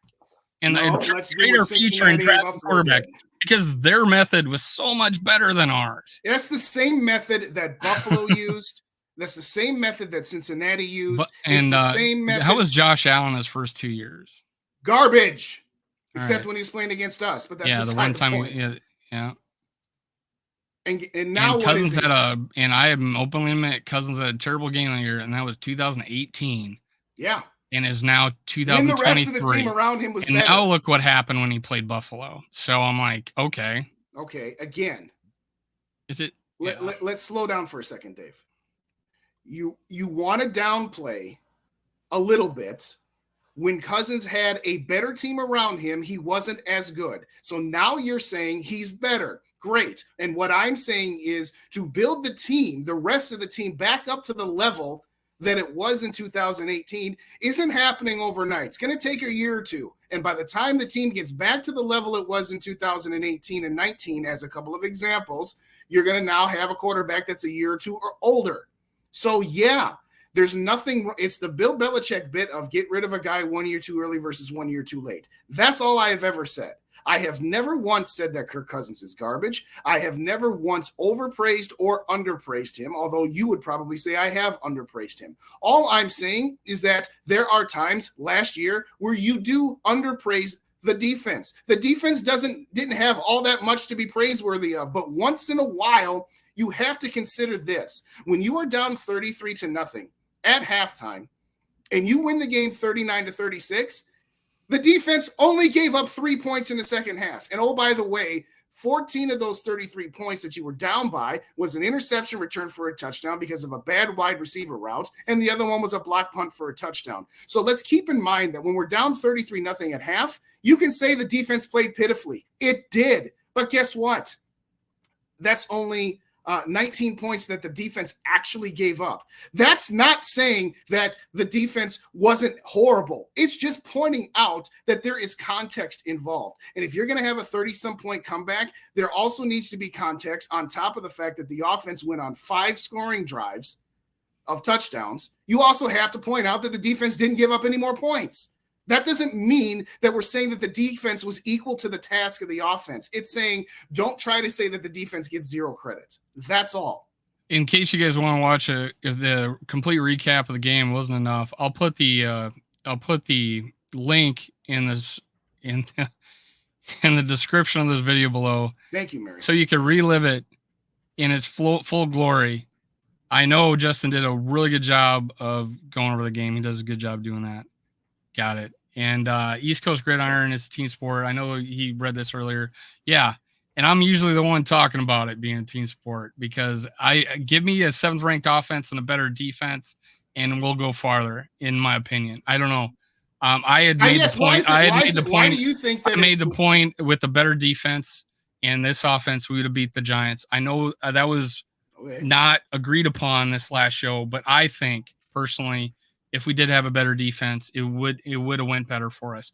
Who knows? Maybe we don't even win 13 games, but we had a better team if we had a better defense. And I think it's a lot to do with the coaching. If you're going to say that both Rep and I said that if we had a better defense, we wouldn't have won that Giants game, that's crap. You totally were defending the. No, I said if we had a better defense, we would have won and we would have got killed by San Francisco. That's my. You did end up finally saying that. You did end up finally. Yes, when I was actually allowed to talk. You're right. Yeah, you did end up finally saying that. Yeah, once I was allowed to. I just don't think. I think agree. Let me put it this way. I know East Coast Gridiron. I know at one point you kind of you were really high on Kirk. You thought we were the Super Bowl champs. We were kind of great. That's awesome. We hope so too. And yeah, Kirk has his faults, man. I think he holds the ball, or he doesn't move. I think he consciously chooses to stay and hold to throw the ball rather than moving and then throwing it, is my opinion. And I think that's why he takes more hits. It's not that I don't think he's capable of anticipating that, because he's taken less hits before. 2020, he took less hits. He got 23 sacks, I think, in that year, some in the 20s. So he's taken less hits before. I think he seems to be one just stick in there too long without moving, and that's been my let's just wrap it with this, and then we get some of those chats fired up that we haven't, or you can do it while I'm talking. All I'm saying is that based on the fact that he's going to be 35 this year, I think the likelihood that he doesn't continue at the level that he's at for the amount of time it's going to take to fix the rest of the team is going to get us to a point where we can do anything. I don't think that's outlandish. You can tell me he just had his best season. I've said it 1,000 times that he's just had his best season, despite the fact that I hate Kirk Cousins and it's anybody but Kirk, apparently. I've said it 1,000,000 times. He just had his best season. He was far more clutch. But the vast majority of those wins were because he came through in the clutch. Does that mean it's the only reason that they won those games? No. Kirk Cousins didn't score that touchdown after he didn't get in on the 6-inch line. The defense did. Does that mean we need to downplay anything about one side or the other? No, not at all. Absolutely. The defense is the reason they lost that game. Part of the reason I don't harp on the defense is because my expectations of the defense were so low that when they failed miserably, nobody's surprised by it. The production of the Minnesota Vikings in the 2022 season had to be about 75% offense, 20% defense, and 5% special teams and coaching. So yes, there were times where the defense actually overproduced from where they were. We kept saying all of these clutch moments, that these end of game interceptions or fumbles or whatever else. For example, the Chicago Bears game where Amir Smith-Marset just decided to drop the ball like a loaf of bread. That's not on the offense. That's on the defense. Okay, great. That's not sustainable. So yes, for a portion of the season, they played above what my expectation level for them was. And I knew at some point it was going to come crashing down. That doesn't mean that I'm giving excuses to the defense. When you have one side of the ball that is just garbage, and you know it's garbage, then when it plays like garbage in the playoffs, it goes without saying. So yes, you're right. Maybe some of the commentary between myself or any other people on any other podcast or radio shows or wherever else talked about 4th and 8 more, because guess what? This game was going to be won or lost by what the offense did or didn't do, not by what the defense did or didn't do. Is that unfair? Probably. I'll grant you that. But you're right. I'm not going to talk all that much about the garbage effort by this defense and how pitiful it was because, well, yeah, it goes without saying. What doesn't go without saying is that up until that 4th down play, I wasn't nervous at all. And then when it didn't happen, I'm like, oh, what the crap was that? There was a drive before that. The drive before that was you weren't nervous after the drive before that, where we called 2 plays behind the line of scrimmage. Yeah, it was ridiculous. No, there's still 7 minutes left. Jim NFL 7. Hey, we're facing the National League Cy Young Award winner. Oh, you're making excuses, Dave. Their bats might be a little off Hey, right now. Hey, we're undefeated right now. Just won 11-1 last night. I was there. Now, I think that he is saying KOC is better than Brandon Staley. Yes. And my point was he's also an offensive, and he's also an offensive-minded coach, and Staley was a D coordinator. That is terrible with clock management, like he was when we beat them and we should have lost. But yeah. I got another one for you. Oh no, you finished going through the chats. We haven't said it. What's up, Sarah? How you doing? I think I said your name earlier. What's up, Lamont? How you doing? I'm wondering. Man, God damn it! No, I apologize with the chat, guys. I'm looking and it's not moving, and I'm sorry. That's why I'm so far behind. I'm just gonna jump up ahead. Holy crap! You were supposed to make it was not appearance. So if you show up earlier than the exact, I had to reboot the computer. If you come before the show, we can talk about giving you controls.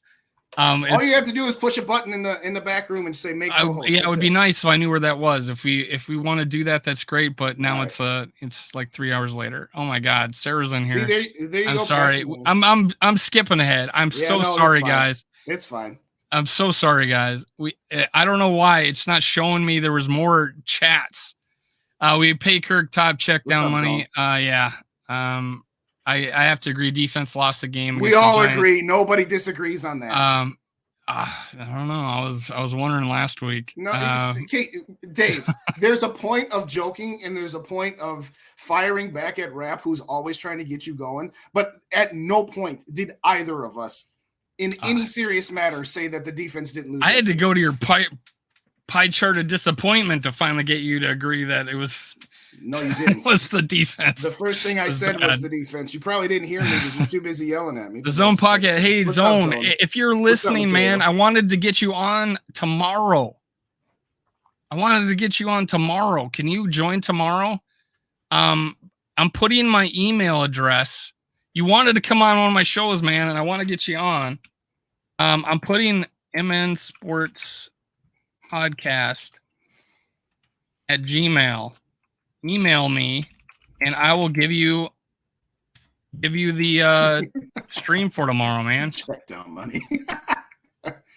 Yeah, he said he'd do it, and that's true too. But no, the defense again. It was never a question. Sometimes it kind of goes without saying. But apparently in instances where we're talking about this guy doesn't. Let me ask you this question. I'm going to put you this way. Take out the 2 compensatory first-round picks. Straight up, so no draft capital required. Would you rather go moving forward with Lamar Jackson on an average of 50 to 55 million a year for the next 4 years, or Kirk Cousins on an average of 45 to 50 for the next 3 or 4 years? That wasn't even an option. I don't know why. I know it's not an option. I'm just putting it out there. So you don't have to give up the first round picks. You could sign him. You'd have to sign him for about $5 million more a year than you would. Dude, that's just a ridiculous hypothetical question. Why is that ridiculous? Why? It's a simple because we're not signing anybody for 45, 50 million a year. Why would we even talk about that? Would I want Lamar Jackson for 45 or 50? If I'm a gambling man, I want the guy that stays healthy and doesn't quit on his team. So, okay. Now I understand what you mean about pretzel. If I'm getting 45, 50 million to a player, I want to know that he's willing to show up to work. There you have it.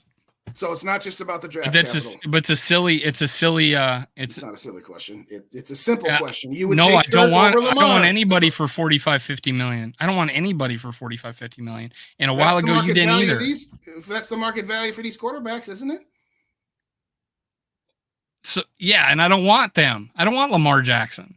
And neither did you until last week when we got you on the same show as Rap. Again, what I said was the only scenario I want Lamar is if it's Lamar for 4 years or Kirk for 4 years. That's the only thing I said. But again, spin it however you need to, Dave. I said 87 times I don't want any quarterback at market value that's good but not great. No, see what happens is I asked you the question and then you put a specific term on it. When you asked me the question if I want Lamar, I asked you if you want Lamar. Your answer was pretzel time.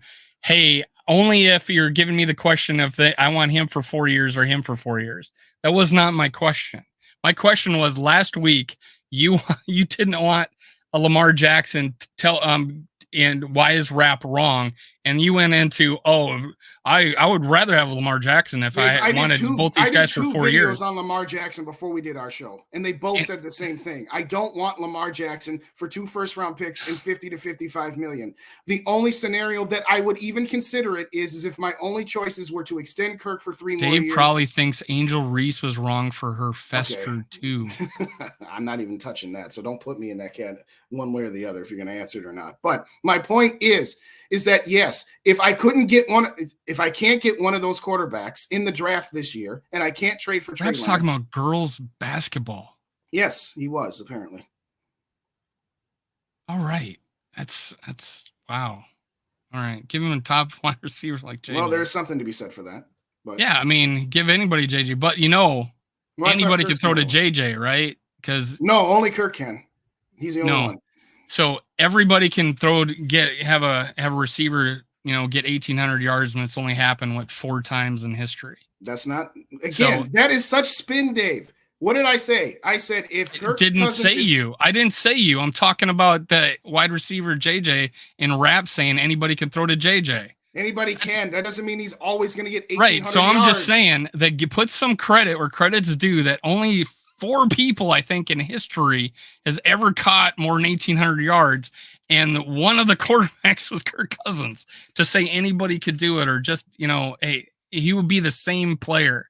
To think that JJ is the same player with Lamar Jackson, hey, he might be. But history, like you like to talk about, does not equate to that. Yes. We're talking about Hall of Fame receivers being thrown to by Hall of Fame quarterbacks that did this. So it's, not Matthew Stafford wasn't. Instead of 1,800 yards, JJ would probably have 1,400. I mean, that's how terrible that would be. It wouldn't be. But if he only had 1,400 next year and Kirk Cousins or this year, Kirk Cousins is quarterback, I bet I'm hearing a lot about it. He's too old. He's lost a step. I'm pretty sure that would happen. I put my crystal ball on that. Okay. Anybody, moving on. The only reason I threw out that question was you had said earlier that he won an MVP. He won an MVP. Okay, circling back. The reason I asked you, would you take Lamar or Kirk straight up, was because earlier you had said you would take Herbert because he's younger. And so I was just asking if that applied to Lamar or not. That was the point of my question. And so I thought I'd make it easier by eliminating the fact that you'd have to give up some draft capital in order to. I don't like Lamar. Okay, you answered my question. And yeah, he won an MVP. And yeah, Kirk had one great year so far. One great year? One great year, yes. He had some other very good years. One great year, yes. He was. Case Keenum had one great year. He had more in 2021. He had about 4 less touchdowns and 100 more yards than the NFC MVP. So that's just okay. I thought you just got done talking about how this chat likes to stuff stats, and then that's exactly what you just did.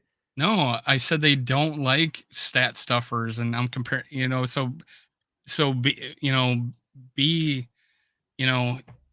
Be the same in both the arguments. I am actually mocking the fact that we have people that love Herbert and hasn't won, love Lamar hasn't won in the playoffs. I mean, just if you think MVPs are not won by stuffing stats, I don't know what to tell you. It's a stat driven award. The first thing I said when I compared the two was they're both good, not great quarterbacks, and I don't want either one of them at market value. All right, here's another example. Let's take Lamar out of this for a second. But he is great, right? He won an MVP. And it doesn't matter that he didn't sit out when he could have played. It don't matter, right? You really going that route? You're going that route, Dave? What? I'm asking you. Huh? I'm asking you. Does it matter to you? Does it matter to me? If a player could have played, could have played. How do we know he could have played? How do we know that? You're making an assumption that he could have played. Okay. I thought we were both all in agreement that it was It was a money decision. I'm saying that could very well be part of the situation, yes, but I don't know for certain. I'm not buddies with him. I wasn't there. Just like I wasn't there when the Vikings and the Cousins camp had their negotiations. I'm going off of what was reported. I don't know for certainty what exactly Kirk Cousins was offered. And then he played 12 games. There you go. Let me ask you this, Dave. Yes or one I or the was other. talking about Purple Pocket Podcast. Yeah, I know. Kirk Cousins or Dak Prescott? Kirk. Close? Decent margin? He's more consistently thrown more interceptions than Kirk. Yes, it's close, but yeah, I would take Kirk Cousins just because also less injury risk because he has been injured and he has missed more games than Kirk. So yes, I would take Kirk Cousins over Dak Prescott because I think he's been a more consistent, better player in the past couple of years. Great. To me, they're literally the same guy. And if I was a Cowboys fan, I'd be saying the same thing about Dak that I say about Kirk. I'm ready to move on. I don't see how anybody could say somebody's the exact same guy. Okay. By and large, for the sake of conversation, when we're talking about, give me some. Hey, this is why I think he's that. Why they're so similar. I mean, because then at maybe the I'll have end, an agreement because at the end of it, they are both good, not great quarterbacks. They are both far more capable than Andy Dalton and Teddy Bridgewater and Gardner Minshew and all the other slappy quarterbacks out there. But they're not at the level of Burrow, Mahomes, Allen, Hurts, etc. We don't know where Justin Herbert is, but he gets the benefit of the doubt because he's on a rookie contract. That's part of the evaluation. He's younger. That's another part. Should have won a Super Bowl by now. The See, this is what I mean. I'm trying to have a rookie contract deal. I'm trying to have a serious conversation. But my point is that I have evidence that shows me there's a ceiling on how far a Dak Prescott can take a team. And I'm saying it's about the same ceiling as what I think about Kirk Cousins. I'll say the same thing that I've said to you about 2019. Hey, Dak Prescott on that 49ers team takes him to the Super Bowl like Jimmy did, just like I have said Kirk would have taken him to a Super Bowl just like Jimmy did. But by and large, unless you have an outstanding team already built around them, their ceiling is roughly the divisional round of the playoffs. That's why, to me, are they literally the same kind of quarterback and the same kind of player? No, but I'm saying it in the context of, would I want that guy? I would want that guy if the team was already built. Don't want either one of those guys. And I'll say it again, just for anybody in the back. I don't want Lamar either. I think Lamar is a slight upgrade over Cousins, but Lamar's got his deficiencies too. I think that when you look at all of Lamar's strengths and deficiencies and compare them to Kirk's strengths and deficiencies, I think that Lamar has a slightly better chance to elevate this team to a slightly further position than Kirk does. But that doesn't mean that I'm saying, yes, let's get Lamar. Why I say to you what you call me a pretzel for is saying that if my only two choices are those two, that I would take Lamar is because I believe that. Well, when you're asked a question, you put your own stipulation on it. Yes, I call that pretzel. Yes, because if I want to answer this question. Hold on. I think people assume that I don't like Lamar for a particular reason. Yeah. I don't like Lamar for us. That's what I'm saying. I don't like Lamar for us. And I think it has a lot to do with that decision maker. I say I empower you guys to be your own agent. Just be good at it. I mean, if the reports are coming out that they can't even get you on the phone, I'm just saying, why would I want that in my house when they can't get you on the phone? And the NFL is putting out disclaimers: do not talk to Joe Schmo, who or you'll be penalized if you agree to a contract written by this guy because he's not approved as a NFL agent. Why is that being talked about in this NFL? I just think if you're going to be your own agent, be a good one. I have no problem with players being their own agent. There's been successful guys. Lamar is not one of them right now. No, and I do not want that. I don't want that to be part of the Minnesota Vikings. Yeah, buck the system, great, but be good at it, man. Be good at it. We wanted this. We wanted the center for the NFL that this past year. Shredder. What was his name? We wanted, JT Shredder. JT Shredder. Yeah. But nobody wanted, the teams, they said they didn't want him. It was word that they didn't want him because he was the, player, Right. Well, what about the Players Association? What about a guy that has, a track record of only playing 12 games a year the past 2 years? Yeah, you won an MVP, right? Well, so did Aaron Rodgers just a year ago, and Kirk Cousins and many. Okay. And Kirk Cousins, I'm talking to the chat, man. I got a question right here. I'm answering a question. No, yeah, I'm agreeing with you. All right. And that Kirk Cousins and many other quarterbacks, I think there was a list of 10 quarterbacks, the highest paid quarterbacks right now, salary wise. You cannot blame cap situation on a player when it was the GM one pushing off the money, but salary. Kirk wasn't even on the top 10 of that list, and he played better than 8 of them. And he played better than 8 of them. First off, that list is that him not being on that list is only because of accounting tricks and void years. Let's call that for what it is. Now, to your point of just a moment ago, I'm agreeing with 98% of what you're saying. All I'm saying, they had their salaries of 30, 35, 37. He was less than that. I'm not saying he's at 20. He's not. But he signed for a lower number than those guys did, average per year. He's not on that list because his salary is not there this year, and this is the last year of his contract.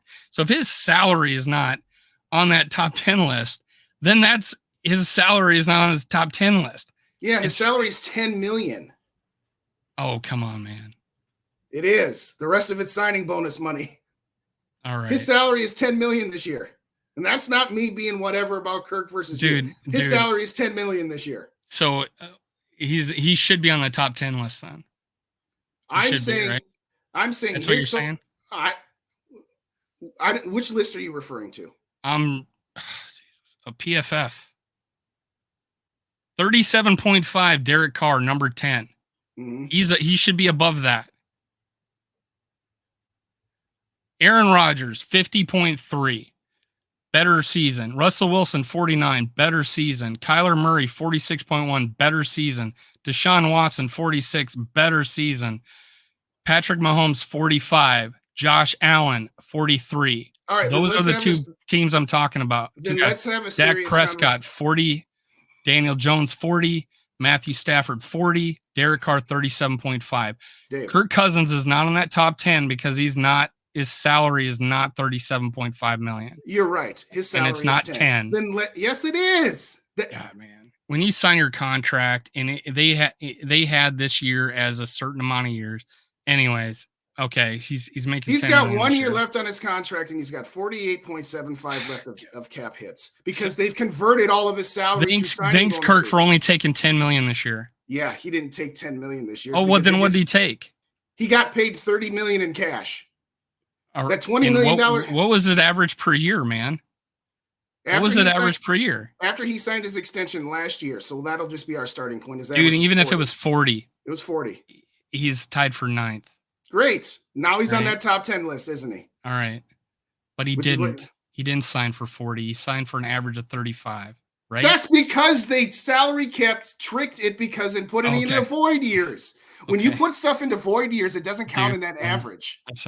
It's just he didn't sign for over 40 million. Oh my gosh. He didn't sign for over 40 million, man. He had 45 million before he signed his extension. He signed a $35 million extension. You're right. If you want to buy into the fact that when you do void years, that it doesn't count. That's not a pretzel. It's fact, Dave. Dave, it is fact. He's not making 37.5 million, nor did he sign. You're right, because they gave it to him all on a signing bonus. Nor did he sign a contract. Nor did he sign a contract that averaged 37.5 million. You're right. It averaged 40. God, hey, Dave, if you've got 45 million left on your contract, it averaged 40. If you have 45 million on your contract and you sign a $35 million extension, my math, that's a total of 80 for 2 years. That's an average of 40. Just because they threw 12 and a half of it into void years doesn't change the fact that he averaged 40. Let me see. Let me just pull it up. Do you just trust the Kirk extension? This time last year, before his extension, he had 1 year left in a $45 million cap hit. And then he signed. Kirk Cousins signs 1 year, $35 million extension with Vikings. Yes. All right. So $35 million. All right. We'll just ignore what was there before. Kirk Cousins signing 1 year, $35 million extension. But somehow he signed a $40 million in year hit. Dave, if you had 1 year and $100 million left and you signed a $35 million extension, Kirk Cousins signs 1 year, $35 million extension. On top of the 45 he had left, yes. Answer my question. He did not sign a $45 million extension. Oh my God, Dave, listen for a second now. Rap's not here. It's just you and me. It's just you and me right now. He at no time did he ever have a contract that said, I am signing an average of $45 million a year. When you add an extension, you have to add what you currently have to what you just got added onto. When Kirk Cousins signed an $84 million. Dude, I'm not talking about cap hits here, dude. I'm not talking about cap hits. Of course not, because cap hits don't look as bad or look worse than what average salary does. And exactly what I said. You can't blame someone's cap hit on what the freaking GM did. If you're going to bring me a list of top 10 quarterbacks and what you're going to find every excuse to make Kirk not worth it. I get it. I didn't even say right now at $37.5 million. Bullshit, he's not making. Say that. This is the pretzel time. I'm talking about. This ain't even friggin' pretzel time, Dave. This is remember that game back in the 80s, pretzel time. And how you can manipulate it to say whatever you want. I did not manipulate anything. It says here, NFL.com, $35 million extension. This is the year. God. This year, $35 million extension. Congratulations, Dave. Congratulations. What do you mean? Dave, if he signed a $35 million extension and $5 million of it was salary and $35 million extension. No, I'm asking you a question right now. Here, now. I don't this care. Year. Dave, if you signed a player, so we'll take the for $35 million and he played that year. $5 of it, $35 million. No. And $5 of it was salary and $35 million of it was signing. Dude, there was not a single year that, in all the years every contract that he's signed, none of them have averaged out to $35 million, more than $35 million. This is the 1 year that's actually met $35 million. One more time. And I have no idea why you can't acknowledge that. I don't know why where he would not be on this list. I don't know why you can't. PFF has a little more. A question and you don't let me answer. I love it. I don't know why you're equating the people pushing back cap money because of extensions. I don't know.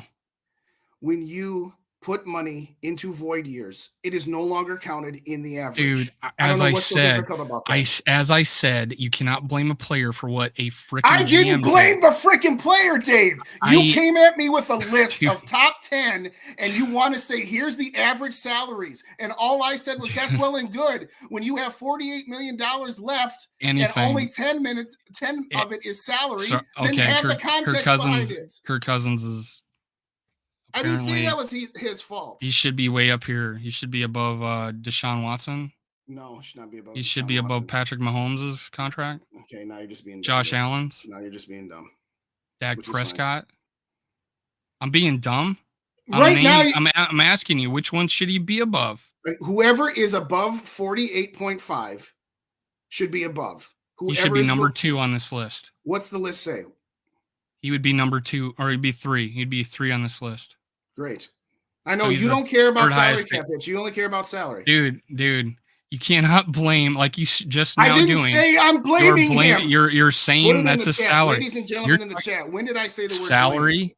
Salary and cap hit are two freaking different things. Agree? You're right. Salary cap hit is the one that matters more. Yeah, and you cannot blame the player on that. He did not sign for anything. What point did I say I blame Cousins for that? What point? Right now, you're saying he should be higher on this list because his salary cap has void years in the future. Yeah. So. All right, which it could not, if it wouldn't be his fault, right? I didn't say it was his fault. But you're saying he should. So I'm talking about salary. You're saying a cap hit, which again, he's not that. He has a really low cap hit this year. So I don't know. Okay, he's way down on this list. He's 20 million. But no, you got to add his void years onto this year. That's because he only has 1 year left. Right? Yes. Okay, so he's got to add, even though that's going to be next year. That's next year.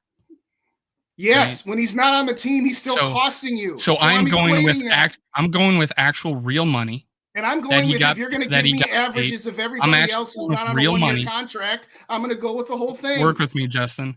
This is the pretzel you go into. I'm talking about actual real money, and you want to talk about made up money. Signing bonuses are still real money, Dave.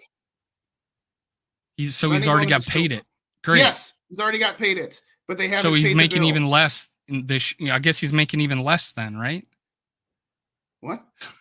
Dude, I'm talking about real money. Talking about contracts he actually signed. There's all sorts of proof. $35 million extension, and you're saying it's 47.9 million. What I'm saying is that's what 35, 47, same number. Got it. All right. Moving on. The point is that if you have a cap, if you are left at 45 and you add 35 to it, this time last year, the salary when he signed his extension, there were 2 years left of actual contract and 1 void year. We all know that. Okay, we all know that. His cap hits was 31 last year. And 37 Mafia. This year. He did get paid, and his contract was for $35 million. For this year. That 1 year of it was, yes. All right. So this year, the one we're talking about, the one this list is. This is what's funny, Dave. This list is made out about. Yes, that list has a whole bunch of averages, but then you turn around and say, I only want to talk about this year. Yeah, this year, the 1 year he has left and highest paid salary. And you don't want to put any context into effect that one person that you're talking about only has 1 year left, but then you want to compare it to people who are averaging X amount of dollars who have multiple years left. You don't think that has gets some even context? worse. It gets even worse for these guys. He'll be, if he stayed at 35, it would be even farther down on the list. Some of these guys are going to be paying like 55 million, 57 million. What is your Deshaun Watson, Aaron Rodgers, they're cap, but even their salaries go up after these years. I'm just saying, can't you just the guys got paid $35 million. He didn't get paid 47 this year. He got paid it's You're 35 right. million. Money he's getting That's what he signed for. When it says $35 million extension, I will sign here. It's 35 million. And you're saying I'm saying there's context behind he wanted it more than some that. of the bonus money he's going to charge next year. The context is they offered him an extension. He signed it for $35 million. Case closed. So. Yeah, if you say so. Dak Prescott's only getting charged $22 million this year. Right? NFL.com says so. Where's Dak on that list? Thank you. Dak is 48 million. Dak Prescott's cap number this year is only 25, so that list is irrelevant. There you go. You got to have one side or the other. Dak Prescott, after redoing his deal, salary is $40 million. No, his salary this year is 25. This is average annual salary, so it's even worse. That's right. So it's average annual salary. Yes, average annual salary. Thank you. Yeah, and Kirk Cousins' average annual salary is highest year he signed for is 35. It wasn't not. The most expensive year in Kirk Cousins' current contract is $35 million.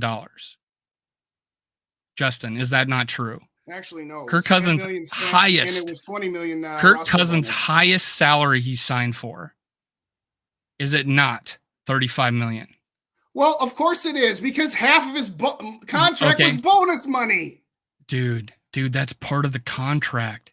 So if it's part of the contract, then why are you trying to segregate salary now? Dude, the money signing bonus is part of the freaking salary. They just paid it up front. That list, dude, are you not? I mean, no, for being the cap guy, and his salary portion of that total contract. In no freaking world do I sign an average contract of 35 million. Do I have an average of 40 million? What? In no freaking world does that happen. Unless they want to give me more money after the fact, there is no world where $35 million a year is somehow $40 million a year. These guys are 37.5 or higher, and there is no year that Kirk Cousins' average salary in any contract, average salary is above 35 because he didn't sign for any number higher than that. And I don't know, this is where it just kills me. This is where it kills me, Dave. Here, I'll show you. 84 million was his first. Then he signed and divide that by 3. That's 28. Then he signed a $66 million extension. That's 150 so far in total.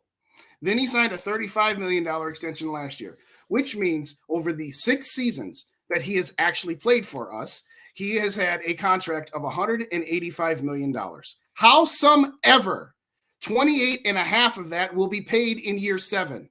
So obviously, when you take a 6-year of total contracts, 66 divided by 2 is 33. So he was 28 and he was 33, and his last extension was 35. Holy shit. Can't you do the math and actually be honest with me?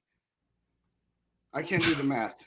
When you constantly push out your dead cap hits and your bonuses, and then you're trying to compare it to other players who don't have the same scenario as him. All right. It's not, you can't just say average. Let me pull out the cat. Let me pull out the, I'm only talking about his last extension. Yes, you only want to talk about bits and pieces. So if you do the first contract, it actually makes it even better because he made less. It was 5 years ago. So 28 there's inflation. times 3 is 84 equals 84 plus 66 150 plus 35 185, and that is, like I said. What year is he in?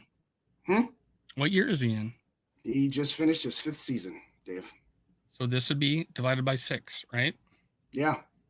All right. So again, we're talking about 2 separate things. This is going to equal 40, right? This is going to equal 40, right? Say whatever you want, Dave.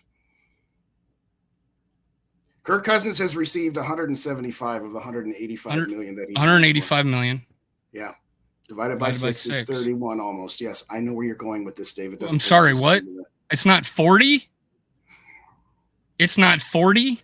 For the 3rd time since apparently this is too difficult. Average salary. Yes, salary. I don't care about salary. For the 3rd time, I don't care about salary. I care about what it costs the team. Dude, and exactly, you're blaming him for Spielman. That's not blame. And you're saying it should be. You're saying it should be more. Like his contract's worse than these guys. You don't know the situation on all 10 of these guys, but you do know their average salary.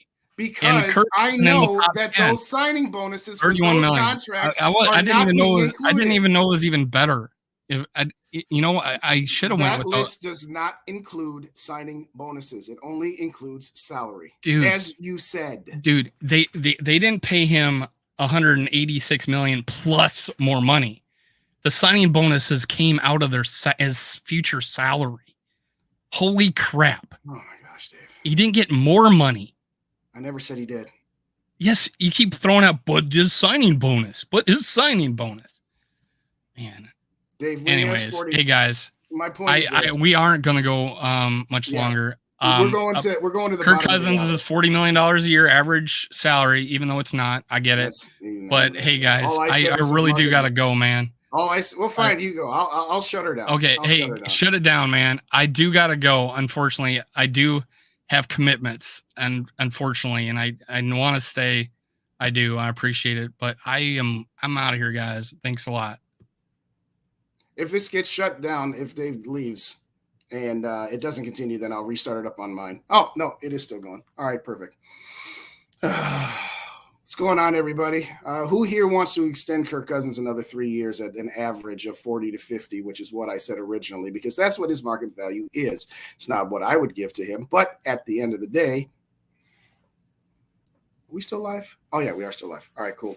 At the end of the day, that is about what it would take. One more time, just so everybody knows, because whenever there's a disagreement, it ends up being that we're arguing 2 different points. My point was, prior to the extension that Kirk Cousins got last season, he had 1 year left and he had a cap hit of $45 million. When Kirk Cousins was given a $35 million extension, 35 and 45, by my choice, by my math, terrible Cottage Grove math, that means he's got $80 million of cap charges left, and he had 2 years left, despite the fact that he was only charged 31 of that last year, and then it was originally going to be 36 this year, and then originally going to have a $12 million dead cap hit on the 2024 cap. The fact is, he still had $80 million worth of cap charges left to go, and he had 2 years left on his contract. I don't care that 12 and a half was put into years that he doesn't have a contract with this team. Now, at the end of the day, the only reason I'm even arguing with it is if you're going to give me a list that says average salary, when of that $35 million in that extension that he signed, 20 of it was a roster bonus and the other 15 was actual salary, then actually his average salary was 15. But that's neither here nor there. All I'm going to say is this. If you haven't already subscribed to Minnesota Sports Talk, even though all Dave and I do is most of the time argue about Kirk, he's still my guy. So go ahead and hit that subscribe button. Hit the like button on both of our pages if you could. If you don't already subscribe to Purple and Gopher Days, please do so there as well. I dropped a video this morning that is going to give the 5 different scenarios about finding a quarterback in the future. The first one is trade anything you have to the number 3 slot. And I will say it again. I don't care about next year because guess what? This time next year, people who don't want to do it right now, like my compatriot who just left us, are going to say the same thing. It's too high a cost. He's saying right now that we're going to have more picks next year, which is very well true. We're going to have our second round pick. But you want to know what else is true? We're going to be picking around the same point or later, and it's going to be too much to trade all the way up from mid-20s up into the top 5 to get one of the top 5 quarterbacks. What's up, Kyle? How you doing? Kyle shows up right after Dave leaves. That's funny, but I digress. So all I'm saying is I don't want to hear about trading up next year because you're going to have the same excuses. Well, you know, we made improvements on this defense and we got to the divisional round of the playoffs. So ultimately, we shouldn't be thinking about the quarterback of the future. We should just re-sign Cousins to a 2-year extension because that's what it will take, ladies and gentlemen. If you don't extend Kirk Cousins, which they have chosen not to do, and you play this year out, Kirk Cousins isn't going to offer you a discount next year. He's going to say, no, I want my full market value. I'm a year older. I just brought you to the playoffs 2 years in a row. I want my full market value, whether that averages to be 35, averages to be 45, or whatever term you want to use. If the Vikings do not extend Kirk Cousins this offseason, play the season out, get to the division round of the playoffs and lose, and they want to bring back Kirk Cousins, you're going to have to give him at least 2 years. You're going to have to give him an average of about 45, and you're going to have to give it all guaranteed. So part of the reason I want the Vikings to take a quarterback, he's right. Dave's absolutely right. It is I want to move on from Kirk Cousins because apparently I'm a Kirk Cousins hater and he sucks and he's the worst quarterback ever according to me. No, I want the temptation for them to even consider bringing Kirk Cousins back after this coming season to be removed and have all doubt taken away from them. So I apologize, ladies and gentlemen. Before he left, he did not give me control. So I cannot put any new chats up. I can see you guys all coming in the chats here. So I'm just going to have to read them off there. Let's see here. What's up, Kyle? I said hello to you. Yes, Davey changed. He just put in Spielman hamstrung this team financially. There's some very, very, very good truths and points to that. And at no point did I ever blame Kirk Cousins for the salary cap mess that they're in and how they've used void years and done all this stuff too. But at the end of the day, it is what it is. But the Wilfs signed off on it. It's not Kirk Cousins' fault that the Vikings are in the salary cap mess. But yes, Spielman did hamstring them, which is part of the reason why I don't want them to extend Kirk Cousins anymore. Because the only way you do is to continue to push out these void years, continue to add more salary cap dead hits, and I'm just done with it. I'm ready to move on to a different chapter. Second point that I made in my video was to either get Will Levis or Hendon Hooker.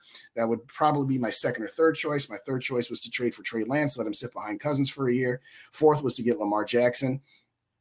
And fifth was this next year nonsense. But the bottom line is this. Next year, Dave always says I talk about my crystal ball. I don't need a crystal ball to know that this time next year, if they have another playoff appearance, they're going to say, well, the cost to move up to get a Caleb Williams or whoever the other guys are at the top next year, oh, that's going to be too much. It's going to be the same song and dance because that's the same song and dance we as Vikings fans have used for years. It wasn't right to take a quarterback last year. It wasn't right to take a quarterback the year before that or the year before that or the year before that. I'll remind you, ladies and gentlemen, the Vikings tried to trade up to get Justin Fields, and that was with Rick Spielman. So this organization is not above trying to find Kirk Cousins' replacement. They just couldn't find the right deal. All I'm saying is I'll take my 2023 pick, 2024 first, 2025 first, Danielle Hunter, Dalvin Cook, whatever it takes. I want Anthony Richardson. I'd be happy with Bryce Young as well. As I said earlier, me and Rap did a mock the other day, and we traded up to the third pick thinking that we were just going to take Anthony Richardson, and, of course, he went second. So, consolation prize of Bryce Young was just fine with me. And at the end of it, no, I don't want, if we were to make a move like that, I don't want them to immediately start that guy. I want whoever we take this year, if we were to go that route, to sit 1 year behind Kirk Cousins. Absolutely. Learn behind him. If Kirk doesn't want to teach him anything, that's all well and good. You can learn from Kevin O'Connell, and we turn it over to him in 2024. Am I even on the air here, ladies and gentlemen? You guys all seem to be having a conversation and nothing's been said to me. Somebody let me know that I'm still on the air, not just talking to myself, if you could, please. Having said all of that, I'm going to read as many chats as I can. Again, I can't put them up there, so I apologize, ladies and gentlemen. I forgot to tell him to make me moderator, but whatever. Let's see. What up, homie? Davey Change, he should give that money back for not delivering us a Super Bowl. Yeah, that would be great, Davey. It's just not going to happen. Bob says let him walk. I agree. No, we need Kirk. That's funny. Sarcasm fun, I'm guessing. We can't do nothing without Kirk. Yeah. Cousins will take us to Super Bowl this year because Sarah promised to get a Cousins tattoo if he does. You know what, though? Despite what Dave will tell you, I would love this time next year to be talking about how we just gave Kirk Cousins a $3 million extension, a 3-year extension at $55 million because he shocked the world and won us a Super Bowl. Because at the end of the day, what do I want more than anything? I want the Vikings to win a Super Bowl before I die. But I digress. Let's see. Mateo, Vikings shouldn't have given him a second contract. Yes, Mateo. Thank you. That's what I've said. I do disagree with Rapp when Rapp said we should have never signed him in the first place. It was the right move to sign him in the first place. It was the wrong move after 2018 and 2019 and failing miserably to extend him for 2 more years. And it was an even bigger mistake to extend him a year after that. I'm just going to leave that one alone. I will. Mary said she'll get a tattoo as well. All right. Kyle says he's an above average, not a superstar. It's not disrespect. We know what he offers. Nothing wrong with moving on. Well, thank you. That's all I've ever said. But apparently I hate the guy. I'm telling you, he's a bigger version of Bryce Young. Who's a bigger version of Bryce Young? Skull Mafia. I apologize. But when Kirk leaves, JJ's requesting a trade. Yeah, right. That's a good one too. I'm with you, Skull Mafia. I do hope Anthony Richardson does end up becoming a Viking. I honestly do. Mateo says, I don't want Hendon Hooker at all. I'd rather trade the house for Drake May next year. Here's the thing. You're going to have to trade the same house this year or next year. And then you don't have Kirk Cousins under contract for him to sit behind for a year. So tell me again why it's a massive, dumb decision and why I don't buy the argument that it's better to wait a year. You have a quarterback, a above average quarterback that he can sit behind for 1 year. You don't have that next year. And guess what? As I said in my video, Kirk's not going to sign a 1-year extension now. He sure as shooting's not going to sign a 1-year extension next year after you lowballed him. But I digress. Diggs looking for a new team, bring him back. No, thank you. As fun as it would be, Stephon Diggs and Justin Jefferson would eat Kirk Cousins alive fighting over the ball. As much fun as it would be from a fantasy football perspective as it would be, as much as I love Diggs, Minneapolis Miracle, I'm done. I'm done with that. Mary says, thanks, guys. Love the passion. We might have different opinion about our lines. We love this team. We want to see a championship trophy. And that's absolutely correct. Absolutely correct, Mary. Thank you kindly again. Sarah being a Kirk stan. Haha. You're on air. All right, cool. Thanks, Sarah. Thanks, Lamont. I appreciate it. As someone from Vegas, I'd rather trust hookers than Hendon. Mateo, you're funny. I'm not convinced too evil. I think you're being sarcastic, but I'm not. He just wants to he doesn't want I don't want to speak for him. Apparently I speak for Rap too much. It's like, no, I just happen to agree with his points, but that's beside the point. I don't hate Cousins, just want to move on. Thank you, Mary. I want a quarterback that doesn't drive a van. Thank you, Bob. No one hates Kirk. We just accept his ceiling as a playoff choker. Like I said, that's again Kirk Cousins, Dak Prescott, Jared Goff, Matt Ryan at this point. Matt Ryan doesn't even meet that requirement anymore. Their ceiling is the divisional round of the playoffs. Why would I want to sign up for a guy that I know more than likely is going to top out at the divisional round of the playoffs? It's so horrible of me to find some. And you know what? We did get an Anthony Richardson, and we turned it over to him in 2024. We might not even get that far, and that's okay. We're betting on the long-term play that at some point, even though he might not immediately get you to the divisional round of the playoffs, that at some point he might get you further. I am thoroughly convinced that you're never going to get further than the divisional round of the playoffs with Kirk Cousins. But apparently that makes me a hater. But I digress. One of those quarterbacks could get hurt in college season. You never know. Yeah, that's the other thing, too. I don't want to wait around. Look what happened to Hendon Hooker. Blew out his ACL. What happens if Caleb Evans blows out his ACL? Then what? Oh, we got to sign Kirk Cousins again because we don't got any better options. It's time for a new journey. I agree. And I agree with you, Schoolmom. If you're going to teach our rookie quarter to check down, yeah, no, I don't want it good anymore. I want great. Yes. Dig wants to go to the Giants reunion with Dabo. Yeah, that's a possibility. We trade up that high. Kirk knows it's time with us as we request a trade. Win-win. I agree with you, Skull Mafia. I mean, again, if Kirk Cousins said, hey, you just signed or drafted my replacement. Here's a list of teams that you can trade me to. Fine. I'm fine with that. It's not my first choice. I mean, I'll do whatever it takes to move.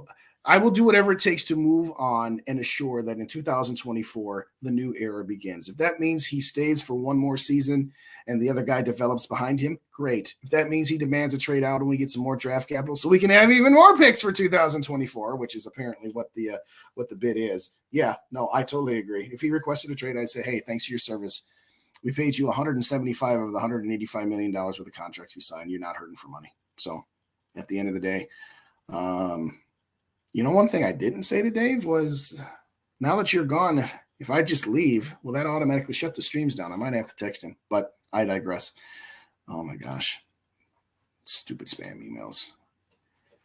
I would love to trade Kirk. I would too. Again, I'm indifferent about it at this point. I've given up the ghost. I would have traded him last offseason, and I would have taken the L on last offseason. And you know what?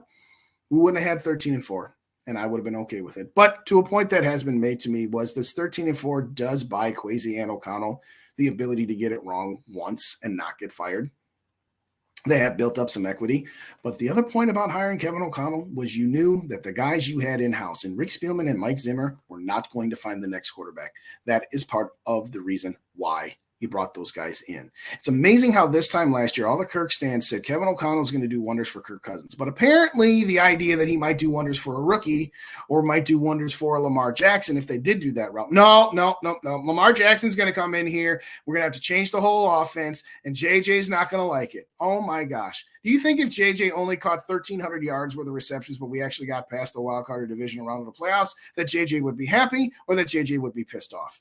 Put that in the chat. Happy or pissed off if we got past the wild card or division round of the playoffs, even though he's only caught 1,200 to 1,300 yards. But I digress. Let's see what else here. We are going to do a draft show on our channels across the Skold Media Network. Again, that's Purple and Gold for Days, Purple Pocket Podcast, GG Sports, Minnesota Sports Talk, and Purple and Skold Media. We haven't figured out exactly how we're going to get that done, but we are going to go live, so keep it tuned in. If you haven't already, hit the subscribe button, hit the like buttons. Go on to that page and hit those subscribe buttons if you already haven't subscribed to me here. The simple fact of the matter is I'm trying to get to at least 600 by draft night. I'm at about 500 and some right now. And I appreciate all of you guys, because I know each and every one of you that are in the chat right now have subscribed to me. I appreciate that. If you haven't already checked out my video from earlier today, check that out when we're done here. Hit that like button and share it out, tweet it out, whatever it is you want to do. Very much appreciate each and every one of you on that. What's that deal's going on? All right. Dealer's choice. Throw a topic into the chat. You guys throw a topic into the chat and I'll run with it. Dealer's choice, no matter what it is. Vikings related, draft related, free agency related, team related.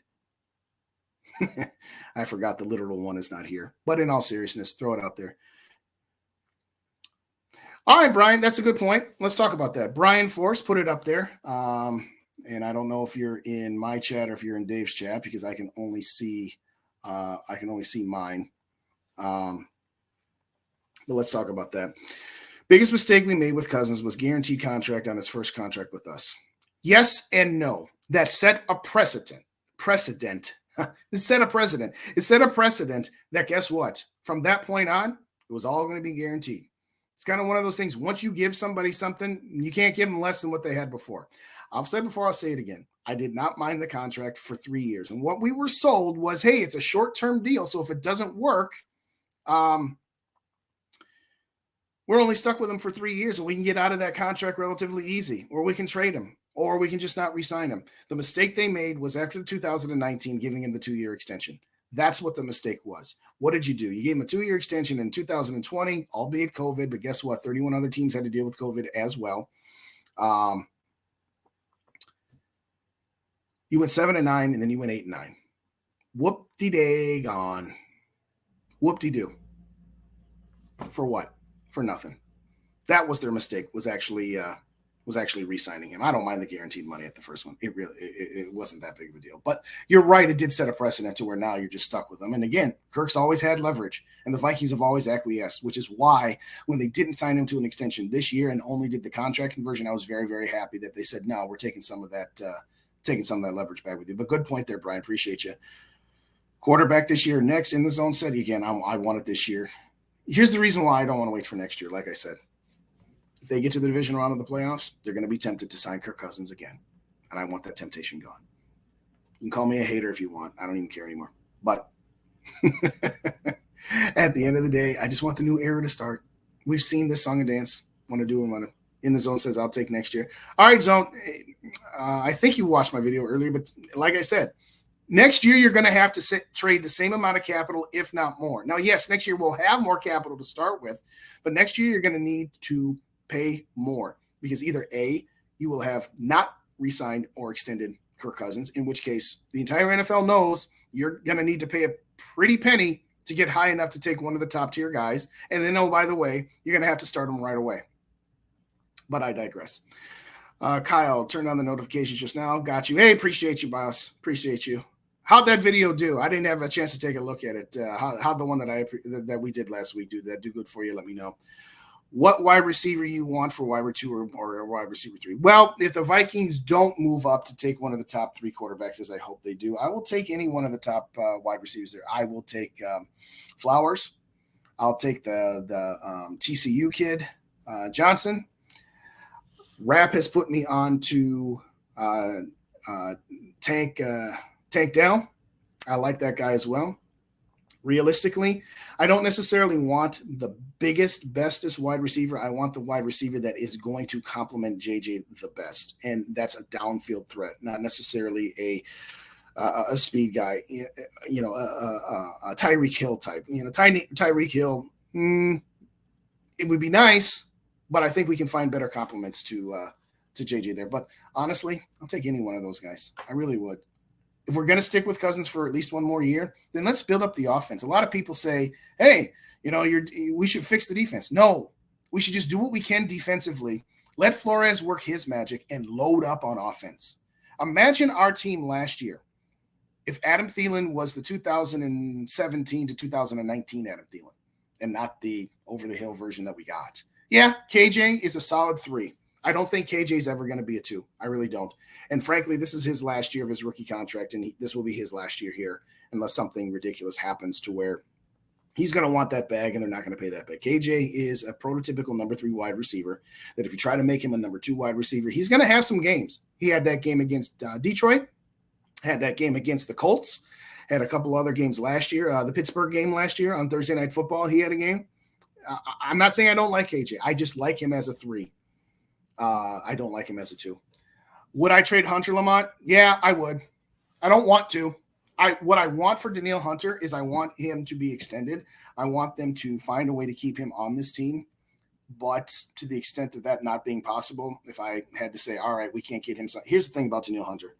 His salary cap number, even though salary cap number doesn't matter when you're talking about averages, okay?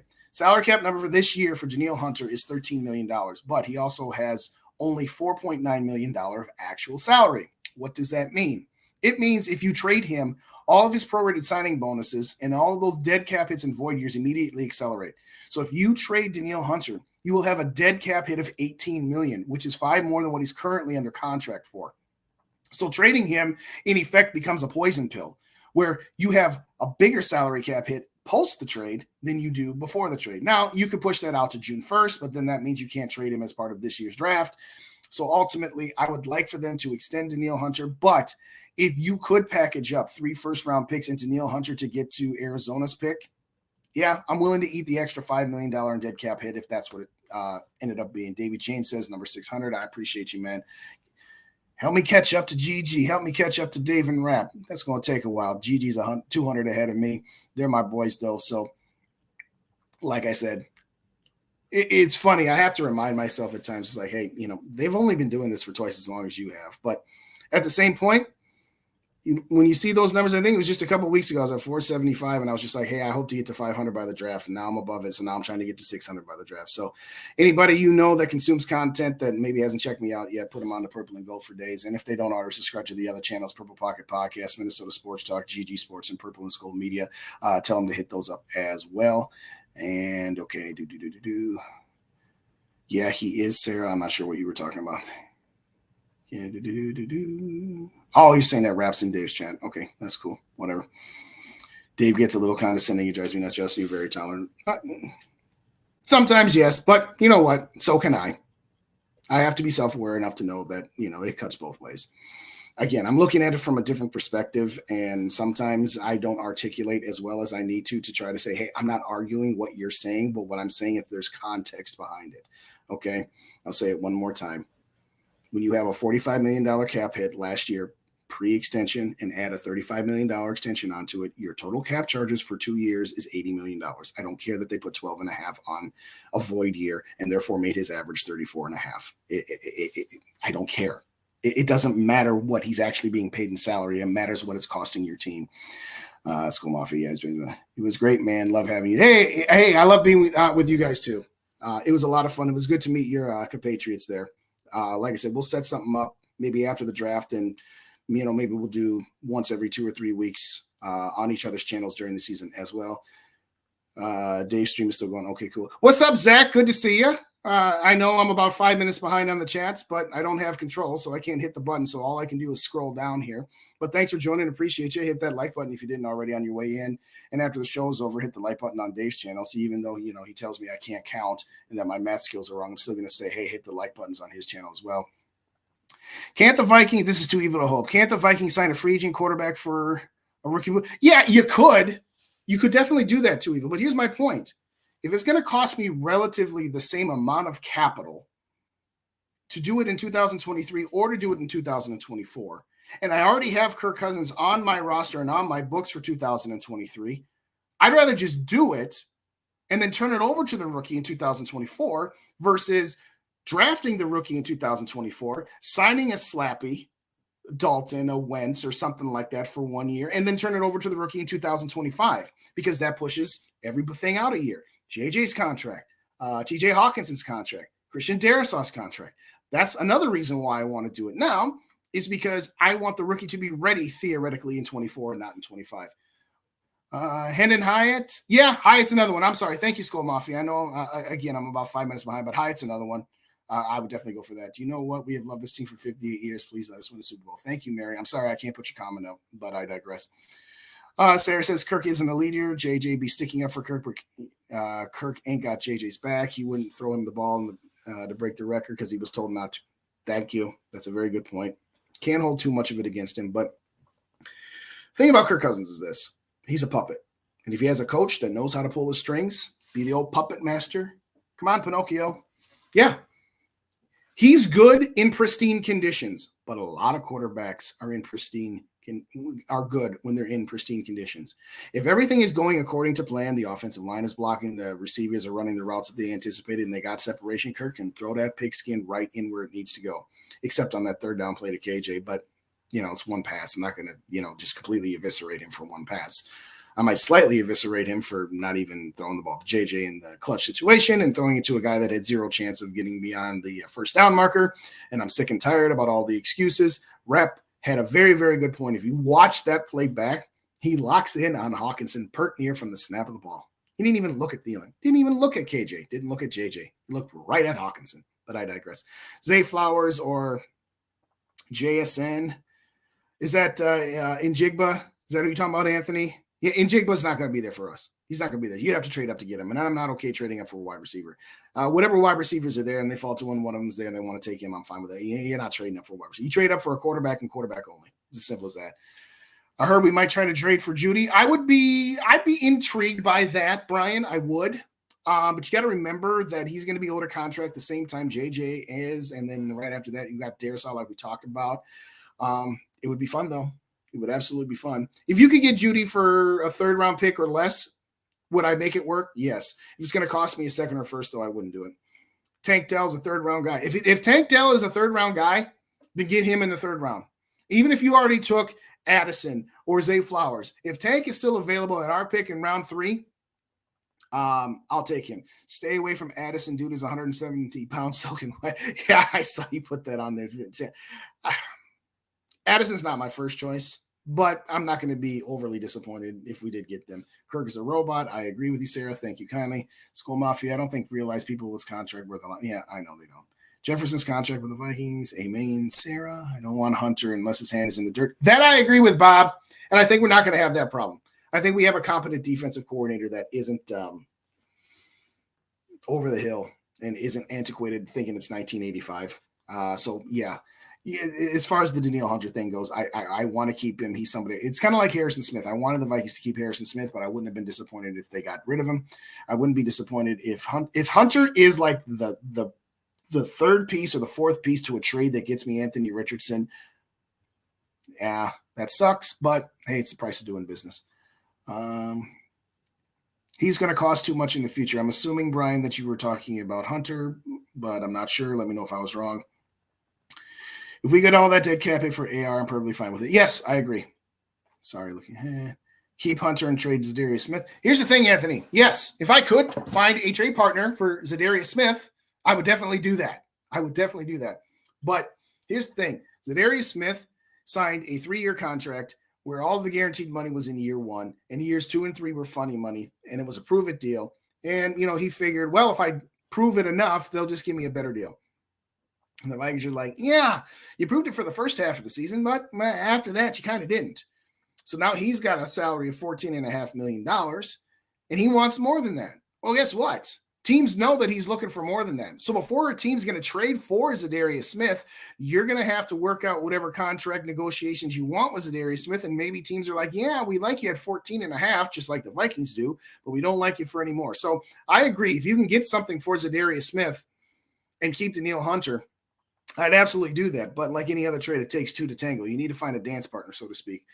Skull Mafia says Hunter is worth a late first or early second. I agree. Too evil. Cousins' success with passing had much more to do with the receiving talent than Kirk's passing talent. Kirk is basically a healthier Jay Cutler.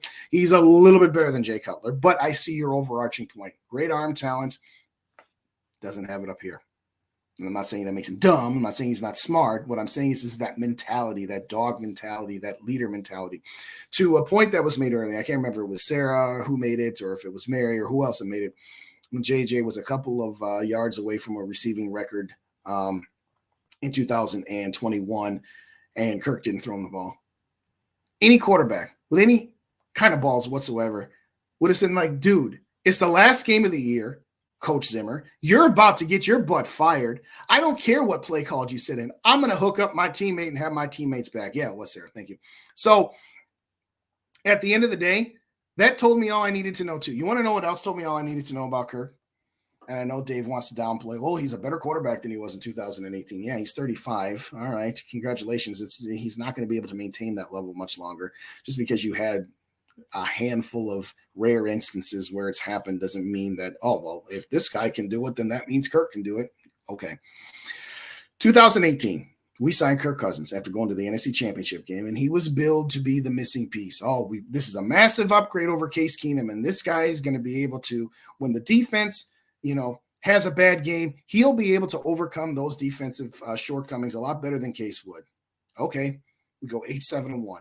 Have a win and in game at home against the backups to the Chicago Bears. Lose that game. Here's Kirk at the press conference. Yeah, a little disappointed here.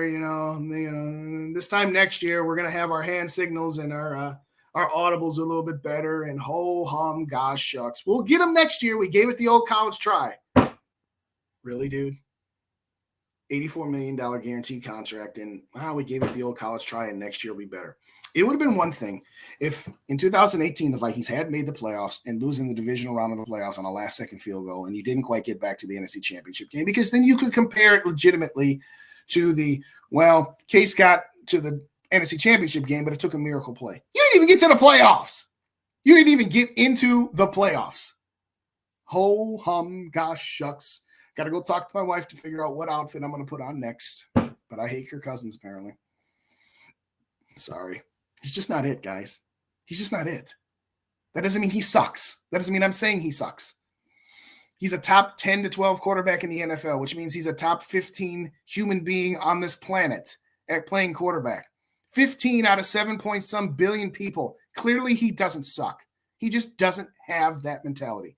And as I have said, quarterbacks like Kirk Cousins, Dak Prescott, Derek Carr, Jared Goff, maybe Herbert. We don't know yet. He's still got some time to possibly say it. But Lamar Jackson, even Kyler Murray, even you put those guys on ready-made teams and they're the last piece, you can do some damage. But when you're not the last piece, but you're one of the mainstays and you have to elevate your teammates, no, none of them can. Sorry that I twisted like a pretzel to say that I don't want Lamar, except if it's the only other choice but Kirk. And apparently I have to answer the question as, yes, I want Lamar, or no, I don't. Fine. To play it by Dave's rules, no, I don't want Lamar. Because he's a good, not great quarterback, slightly better than Kirk in my opinion, but he does have his weaknesses and deficiencies as well.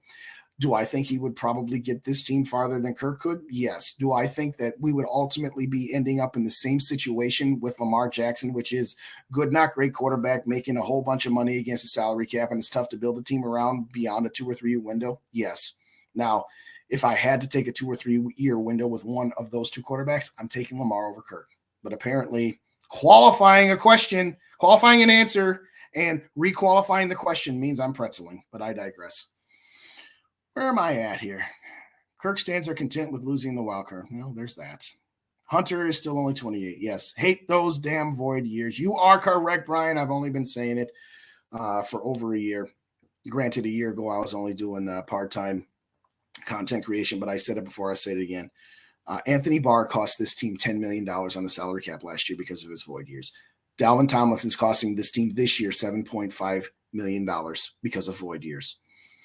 Void years are okay when you use them when you are in your window. It was the smart move in 2018 and 2019 to dip into the void year well. The problem is they did it in 20 and 21 and 22, and they're doing it again. Now, Kwesi is being more judicious about the void years than Rick Spielman ever was, because Rick Spielman could only see as far in front of him as his own nose. Part of that was the direction of the Wilfs. Part of that was he's trying to save his job. I understand that. But yes, one thing about Kwesi that I will say is he's being responsible with his void years. The time to push void years to the limit is when you have a legit Super Bowl window. That window closed at the end of the 2019 season when they lost to San Francisco. And they kept doing the void years thing for 2 more years. And then that's why they're in the trouble they are right now. At least Cutler took chances, yes. I don't think Cutler was better. I think Cutler, it's the same argument I've always had, like with Matt Stafford, for example. Matt Stafford's another guy, good, not great quarterback. He only won a Super Bowl because he had the team built around him, and he had a 1-year window. And I said that when Matt Stafford was traded to the Rams. I said, they better win it this year or next year, because after that, they're going to be in a mess. And they got it. And it was by the skin of their teeth. Drop pass in the playoffs in the NFC Championship game, or maybe it was the divisional round game. If that interception gets held on to, he doesn't win one. Super Bowl. You think Kirk Cousins in a Super Bowl is going to make that no-look pass that Matt Stafford made? No. So we're talking about Matt Stafford, we're talking about Jay Cutler, all the other guys. Here's your ceiling. Here's your floor. Of all the quarterbacks, of all the different ranges of outcomes that they have, Kirk Cousins absolutely has the highest floor.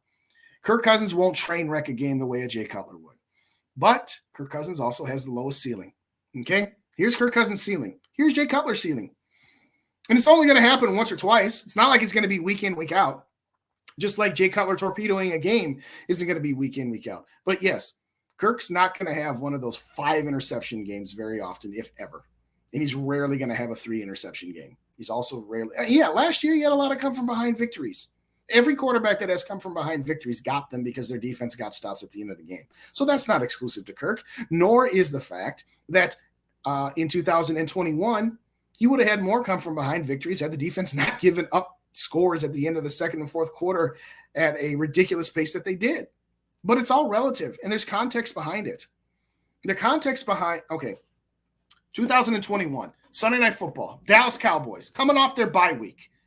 Lost to Cooper Rush, a backup quarterback, because Dak Prescott didn't play. What was the final score of that game? 20-16. And what do I hear from Kirk stands? What's Dave going to say? Oh, the defense gave up a touchdown with 52 seconds left. It's not Kirk Cousins' fault. If you lose a game, say 42-38, because your defense gave up a last-second touchdown. Remember, that was the play where Ezekiel Elliott on 3rd and 12 caught a sling pass and somehow got by both Anthony Barr and another linebacker. Because if they get a stop there, they're kicking a field goal to tie the game at 16, as opposed to a couple plays later scoring a touchdown to take the lead with less than a minute left. Okay. If you lose that game 42-38 in that scenario, yeah, defense gave up a touchdown in the last minute of the game. Defense is going to have to take more of the responsibility for that loss. You scored 16 points at home on a Sunday night football game coming out of a bye week against a backup quarterback. That defense was so trash that year too, that if you told anybody going into that game, you're going to give up 20 points to the Dallas Cowboys and their backup quarterback, you can't expect anything more out of a defense that bad than to give up 20 points. So, yeah, I'm going to put more of that loss on the offense. The fact that you were up 16-13 with 1 minute left before the defense collapsed doesn't mean that it's an automatic that the defense gets more blame for that loss. And it happened a bunch of times last year. Oh, that Detroit game where Jared Goff hit that touchdown with no time remaining on the clock. You lose 29-27. You had 6 trips in the first half onto the Detroit side of the field and 2 or 3 trips into the red zone, and you had 6 points out of it. Okay? The Vikings, they were up 27-23 with 1 play left. The defense gave up a touchdown. That's the defense fault. Offense didn't do anything for 3 quarters. They had 9 points on the board with, I think, 5 minutes left in the third quarter. Yeah, the defense it was 24-6 at the half or something like that. Excuse me. No, I have that wrong. It was 20-6 at the half, which means for the entire second half, the defense gave up 3 points before that last second touchdown, which is why you got back into the game, because the defense didn't give up anything until that last play. And I'm not saying the defense doesn't get any blame for those kinds of losses. Of course they get blame when you give up touchdowns with less than a minute or less than 2 minutes to go in the fourth quarter. But let's not pretend that the offense didn't have plenty of opportunities to have 40-some points on the board. So if they do score a touchdown with no time left to get to 29, it doesn't matter. Oh, you're blaming Kirk Cousins, Justin. It's always Kirk Cousins' fault. Anyway, I'm getting way behind on my chats again. Holy cow, I'm like massively behind here. Need to keep Hunter, a better quarterback next year. Hunter, way too expensive. You think, all right, too, Evo, I know I'm behind by about 10 minutes or so, but you think Hunter is way too expensive? He's only getting paid $4.9 million this year. His problem is that all of his cap is dead money because of signing bonuses and proration. I agree, though. I mean, I would not be upset if he's kept, and I would not be upset at the right price now. Yeah, you're right. I'm not breaking the bank to keep Danielle Hunter, and if he's used as a trade piece, I'm fine with it. Anthony says Mully and a rookie quarterback would work. I don't know. That means the Vikings aren't going to be competitive. And when everything I hear is that you don't intentionally not try to be competitive because then JJ will want to leave because he's on a losing team.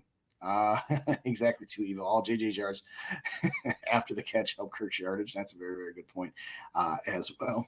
Unless the Vikings fix the content, he's not playing. I agree. That's Hunter will hold out. Yeah. Flores will make Hunter better. I agree. But that's the problem. Danielle Hunter took a team-friendly deal in 2018, and he's taken team-friendly deals throughout his time here, and I think he's done. And he has every right to say, no, I'm not taking a team-friendly deal anymore. Heard DeAndre Hopkins might be on the cheap trade. He old, but would be a great number 2. Yeah, I wouldn't mind DeAndre Hopkins on this team.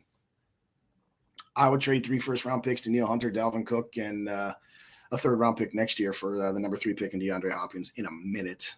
I like the idea of DeAndre Hopkins. You know what? Let me look up DeAndre Hopkins' salary numbers here. Overthecap.com. Arizona Cardinals, where are you at? Let's see what his salary would be.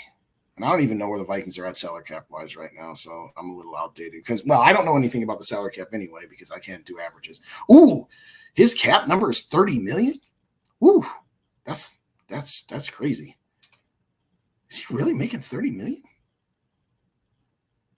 Oh, DeAndre Hopkins. Oh, his salary is $19.5 million. Oh boy, I'd love DeAndre. Let DeAndre Hopkins get cut. Because then you can sign him to wherever you want. You trade for DeAndre Hopkins, that's a $19.5 million cap hit. Nah, can't do that. Can't do that. You got to let him get cut. But I digress. Where am I at? Agreed. You know, I want my boy Jordan Travis. Watch him this year. I bet we can get him late round. Maybe. I wouldn't mind that, Anthony. I wouldn't mind. Cook to the Cardinals, Darius Smith to the Cardinals, and 2 firsts for the 3rd pick. I would do that. I would do anything, to be honest with you. I'm not literally going to do anything, but I would do a deal like that. 2 first-round picks and 2 players, 3 first-round picks and 1 player. I would do it.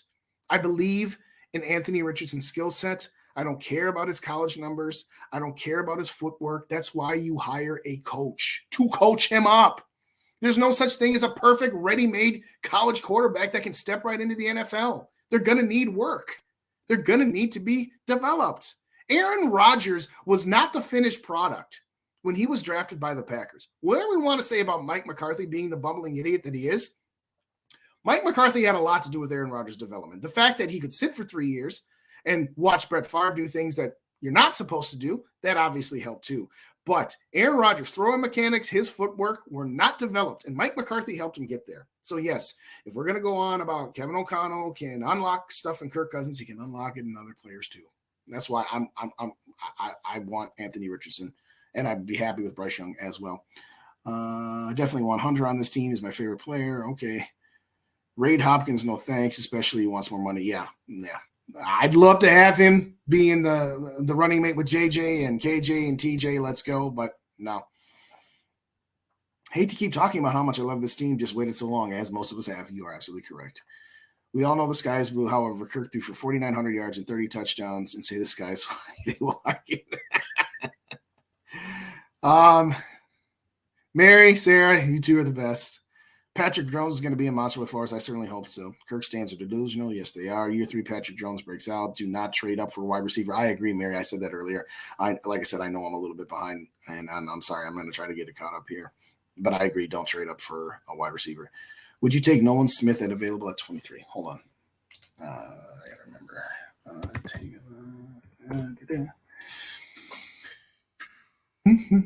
I know production value, and I don't have any music because I'm not in my StreamYard. I'm in Dave's StreamYard, so I don't have my little bass line that I do when I do my videos here. So I apologize for that. But no.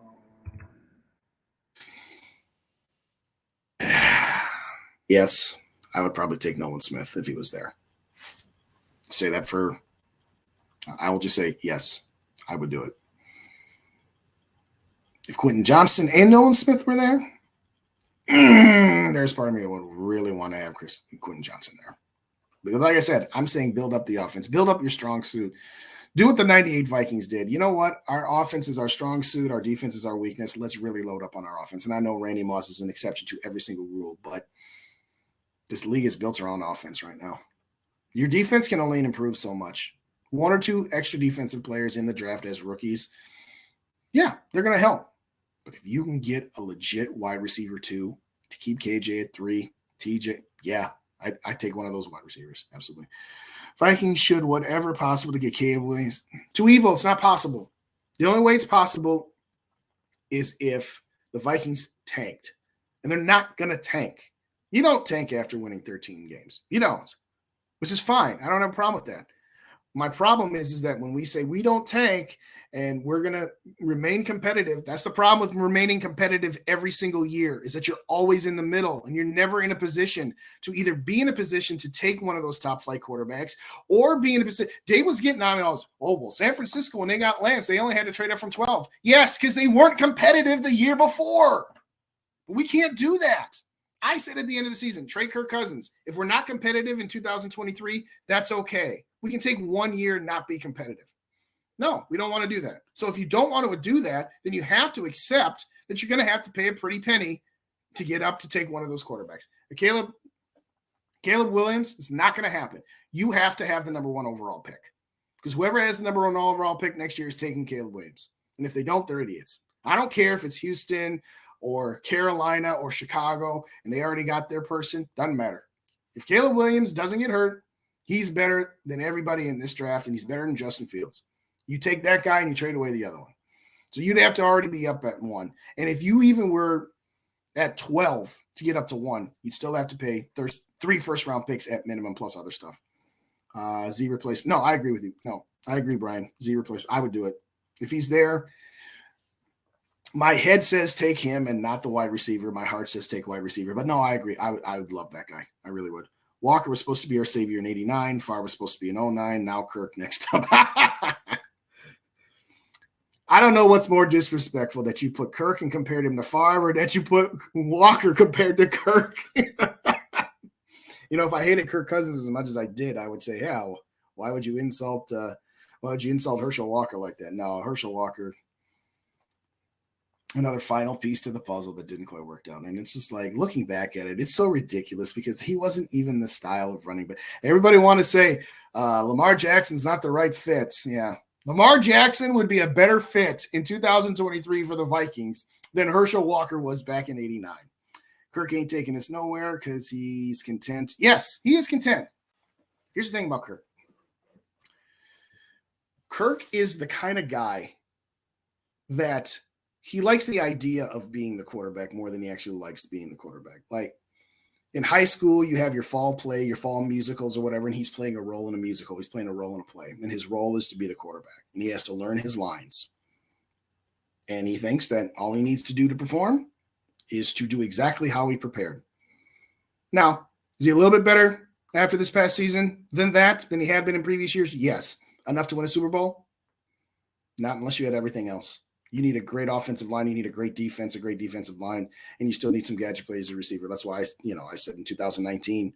Here's the thing about 2019. I've said it before. I'll say it again. He absolutely goes toe-to-toe with Patrick Mahomes. Maybe he wins, maybe he doesn't, which is what I've always said. I didn't guarantee that they would have won in 2019. But would they have gotten to the Super Bowl like Jimmy got him there? Yes. Jimmy Garoppolo is another example. Higher floor than Kirk Cousins. Lower floor than Kirk Cousins. Higher ceiling than Kirk Cousins. In 2019, 13-3 were the records of San Francisco, Green Bay, and the New Orleans team we beat in the wild card round. San Francisco went on the road and beat New Orleans 48-46. Jimmy G just lit up the place. He and Drew Brees threw haymakers back and forth at each other. But Jimmy Garoppolo was the reason they went into New Orleans and won the game. Not the vaunted San Francisco defense, 48-46. Drew Brees put up 46 points on San Francisco's vaunted defense. Jimmy G was the reason they won that game. And by the way, if Jimmy G hadn't won that game, the New Orleans Saints would have been the 1 seed, the Packers would have been the 2 seed, and then the Vikings, instead of going to New Orleans, would have gone to San Francisco, and Kirk Cousins wouldn't have his one playoff win that he has. His one. Anybody wants us to talk bad about Jimmy G, just remember, Jimmy G is the only reason Kirk Cousins has a playoff victory. But I digress. Nobody passes on Caleb. Thank you, Skull. I said the same thing. Yes, Justin, that was hard to watch. I'm sorry, Mary. I know it was like 15 minutes ago, but I don't remember what we're even talking about. Matthew Trashford.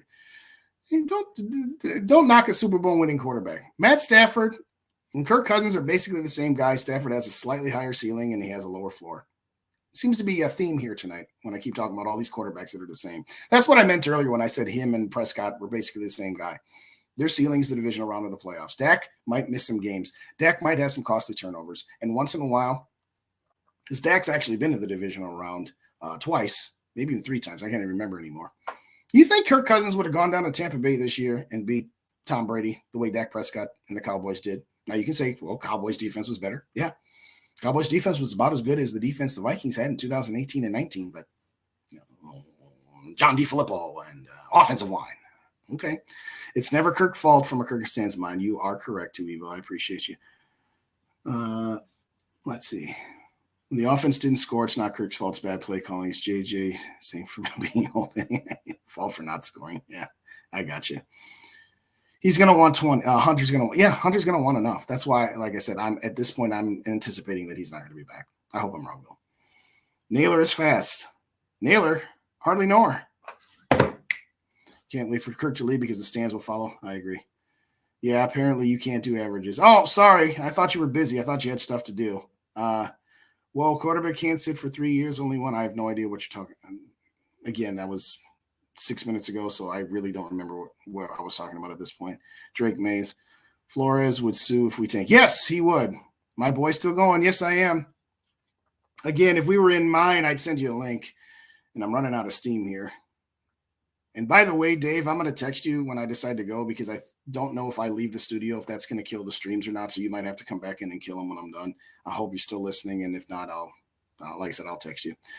Current philosophy of never getting one of the top quarterbacks has resulted in the Vikings having the third most winningest team with 0 Super Bowl wins.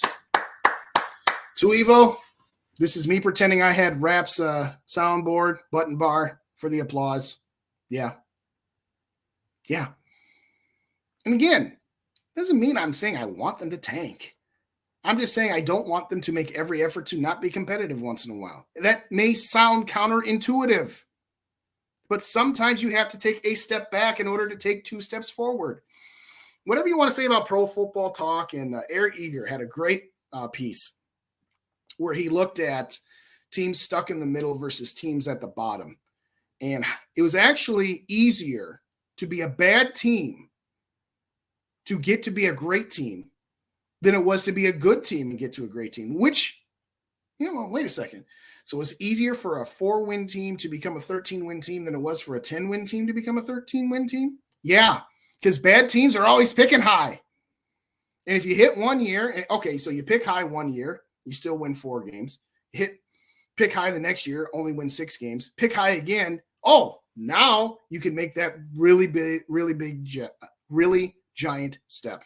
You can tell it's time for me to get out of here. I'm starting to lose my train of thoughts. But my overarching point is this. Yes, sometimes you start at the bottom and you get to the middle and you stay in the middle, and sometimes you go back down and then you go to the middle, and sometimes you go like that. If you're stuck in that middle for forever, sometimes it's hard to push up to that next level. That sometimes it's easier to drop, okay? The San Antonio Spurs had David Robinson for years and didn't win a championship. And what happened? David Robinson got hurt about like the 10th game in, and they got the number overall pick and took Tim Duncan. Funny, they started winning titles. Now, that's one example. Again, that's basketball. So you're only talking about 5 players on the court, 12 guys on a team versus football. But I'll say again, this time last year, or a couple of years ago, I was saying it's time to get rid of Cousins. It's time to get rid of Mike Zimmer. Old, antiquated coach, good, not great quarterback. Cincinnati Bengals had Andy Dalton and Marvin Lewis. Old, antiquated coach, good, not great quarterback. They finally got rid of them, and they were garbage for a couple of years, and then they were in position to get somebody like Joe Burrow. Buffalo Bills, Rex Ryan, old, antiquated coach. Tyrod Taylor, E.J. Manuel, mediocre quarterbacks, and they stuck with him for forever. Eventually got rid of him, and then they were in a position to take Josh Allen. Now, yes, they had some additional ammunition because the previous year, the Buffalo Bills got Kansas City's first-round pick because they traded to allow Kansas City to take Patrick Mahomes. Understood. But it's the same thought process. They hung on to a coach and a quarterback combination too long. Well, the Vikings got rid of their coach, but they hung on to their quarterback, and they had a great season. Nobody's taken away from that season. But sticking around in the middle means that, A, you're never in a position to take the quarterback, and if you're going to take one, you have to pay a lot. Oh, it's too much this year. It'll be too much next year, too. These people say, hey, let me take a quarterback next year. It's going to be the same price. In fact, it's going to be more. That's a sad stat. Yes, it is. Kwesi be the first Vikings GM to trade into the top 10 for this guy. I certainly hope so. I'm with you, Mafia. I'm with you in the zone. I absolutely. Kurt needs everything perfect around him. Anyone would be great if everything was perfect around them. Thank you, Sarah. Kirk for Stafford straight up. 2 years ago even, I would have done that. Now I'm not. Stafford's done. But he got his Super Bowl. We didn't. Just remember, Amari Cooper said, Dak, you are a black Kirk Cousins. He ain't wrong. I ain't making it about no racial thing, but they're the same guy. You know what you got with them. Of course, Dak and Kirk and Goff and even Derek Carr. There's another one. Are they better than what Andy Dalton or Gardner Minshew or Jameis Winston or Marcus Mariota or Teddy Bridgewater? Yeah. Case Keenum? Yeah. Are they good enough to get you a Super Bowl on their own? No. Kirk staying in the building. Yeah. We accept that fact. Kirk doesn't want him extended. I would have been a better fit than Herschel Walker, Mary. Oh, I remember. How old was I? It was 1989. So, yeah, I remember being in grade school and being like, we got Herschel Walker. Okay. That first game against the Packers, he tore them up, rushing, kickoff returns, dude throwing up his shoe. Kicking up his shoe. Yeah, I know you're out working. I was just pointing out that, okay, if you're working, you just have to, maybe you can log into your phone or something and just hit the end button. I don't know. I'm just pointing out that if I leave this studio and the streams are still going, they're just going to keep going. Hopefully people will keep them on anyway and get us some more watch time. But This team has a history of management and making poor personnel decisions. Well, there's an exception. Thanks. Well, there's that. So, in all seriousness, if you haven't checked out my video from earlier this morning, please do so. And I asked to put in the comments. I'll ask you guys to put it in the comments here now. Option A, trade up into the top 3 and get one of the top 3 quarterbacks. Option B, hang around and hope Will Levis falls close enough to you where you don't have to give up an arm and a leg, or taking a Hendon Hooker at the end of the first part of the second round. That's option 2. Option 3 is trading for Trey Lance and letting him sit behind Cousins for a year and then turning it over to him. Option 4 is getting Lamar Jackson and paying the premium that you'd have to get him. No, I'm not telling you have to drive home. I thought maybe you can log into StreamYard on your phone. And I'm not saying you have to, Dave. What I'm saying is I don't know if I leave the studio and shut it down, if it's automatically going to shut it off, because I don't have the end broadcast button like you do. I'll be going for a while anyway. It ain't no thing. Just hit me up when you can, or see if you're able to log into the StreamYard on your phone. That's all I'm saying. Anyway, option 4, trade for Lamar Jackson, everything he's got to go with it. Or option 5, just sit around and wait till next year. Those are your 5 options. Put them in the comments for you. Let's take a poll. Here. Good God, that Walker trade was utterly embarrassing. Yes, it was. Yes, time for sure. What's up, Dan? How you doing? Good to see you. Good to see you. All right, Ken. Thanks for joining us. You want the Vikings to draft Will Levis? I don't know about Will Levis. Number one, because he's not one of the top 3. So he's already into the second tier quarterback. I put the top 3 as one tier, and then I put Levis next and then Hooker after that. And the only reason I have Hooker below Levis is because of his ACL injury, if I'm being honest with you. I see a lot of Cousins in Levis, and I don't make that statement.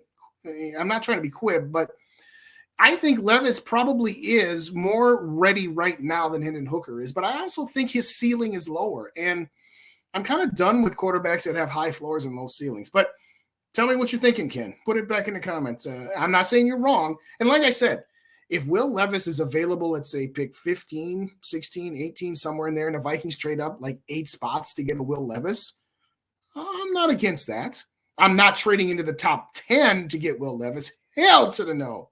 Am I trading into the top 10 for Levis and giving up that? If I have to pay that kind of price, I'm paying that kind of price and more for one of the top 3.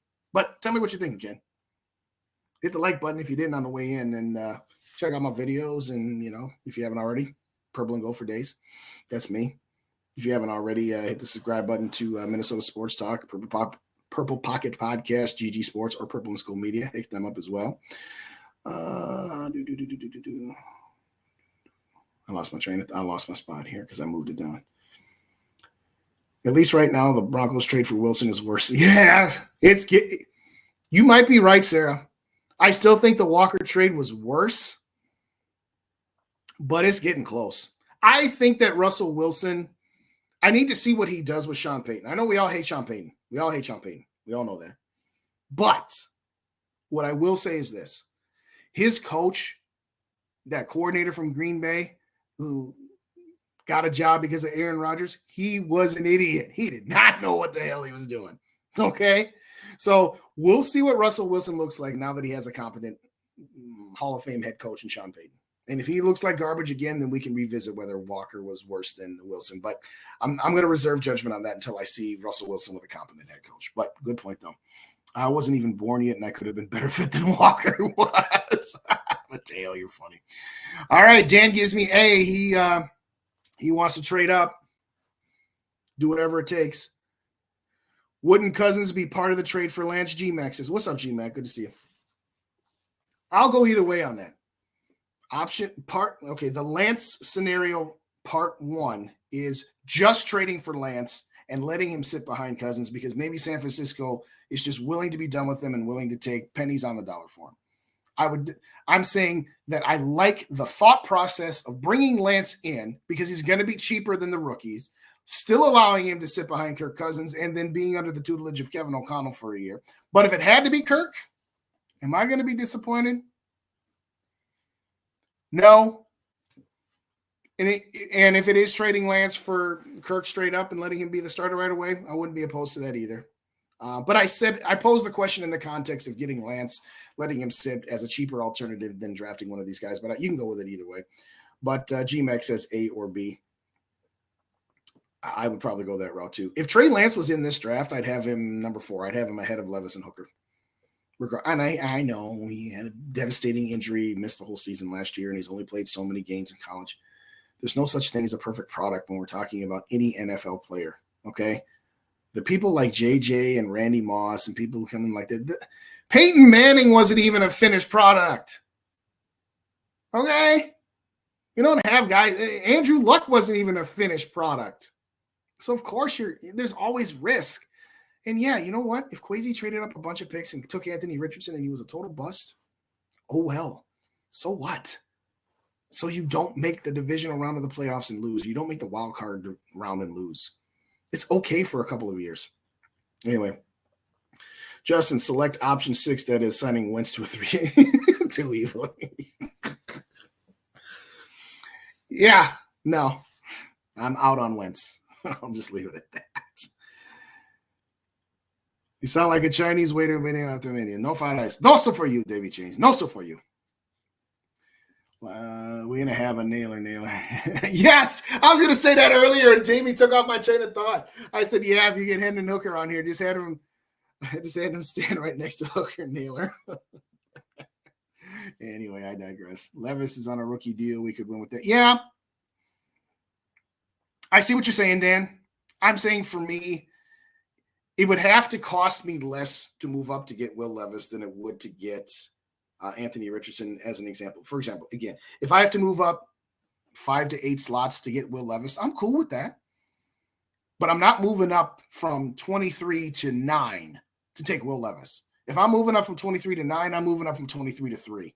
But no, I'm not saying I hate Levis. I'm just saying he would be my, he wouldn't be my first choice. But if I'm going to say what I'm going to say about Anthony Richardson being developed by Kevin O'Connell, I got to say the same thing about Will Levis. He's like I said, he's just not my first choice, but that's okay. The Kirk trade was the worst. What Kirk trade? What are you talking about? You're talking about the signing? You're talking about the extension, Bob? What are you talking about? I know. I'm almost actually caught up on these chats. How about that? Really? I didn't see that, Brian. Vikings Territory put out an article saying that the Patriots would be interested for trading Cousins. Okay. I'll trade Kirk Cousins to New England for any – what pick does New England got? What picks New England got? Somebody put it in. I'm going to look it up here. Where are the Patriots at? Where they at? On. New England, where are you at? They got the 14th pick? Yeah, I'd do that. I'll take the 14th pick for Kirk Cousins straight up. Then you got 14, and you got 23. Then you get up to 3 and take Anthony Richardson and then sign some slappy off the street. Then I'll take Wentz for 1 year in that scenario. You trade Kirk to New England for their pick. You take that pick and 23 and whatever else, Danielle Hunter, to get to 3 to get one of the top 3 guys. Then I'll sign Wentz for 1 year. All right, Evo, now you got your scenario. I'll take Wentz. There you go.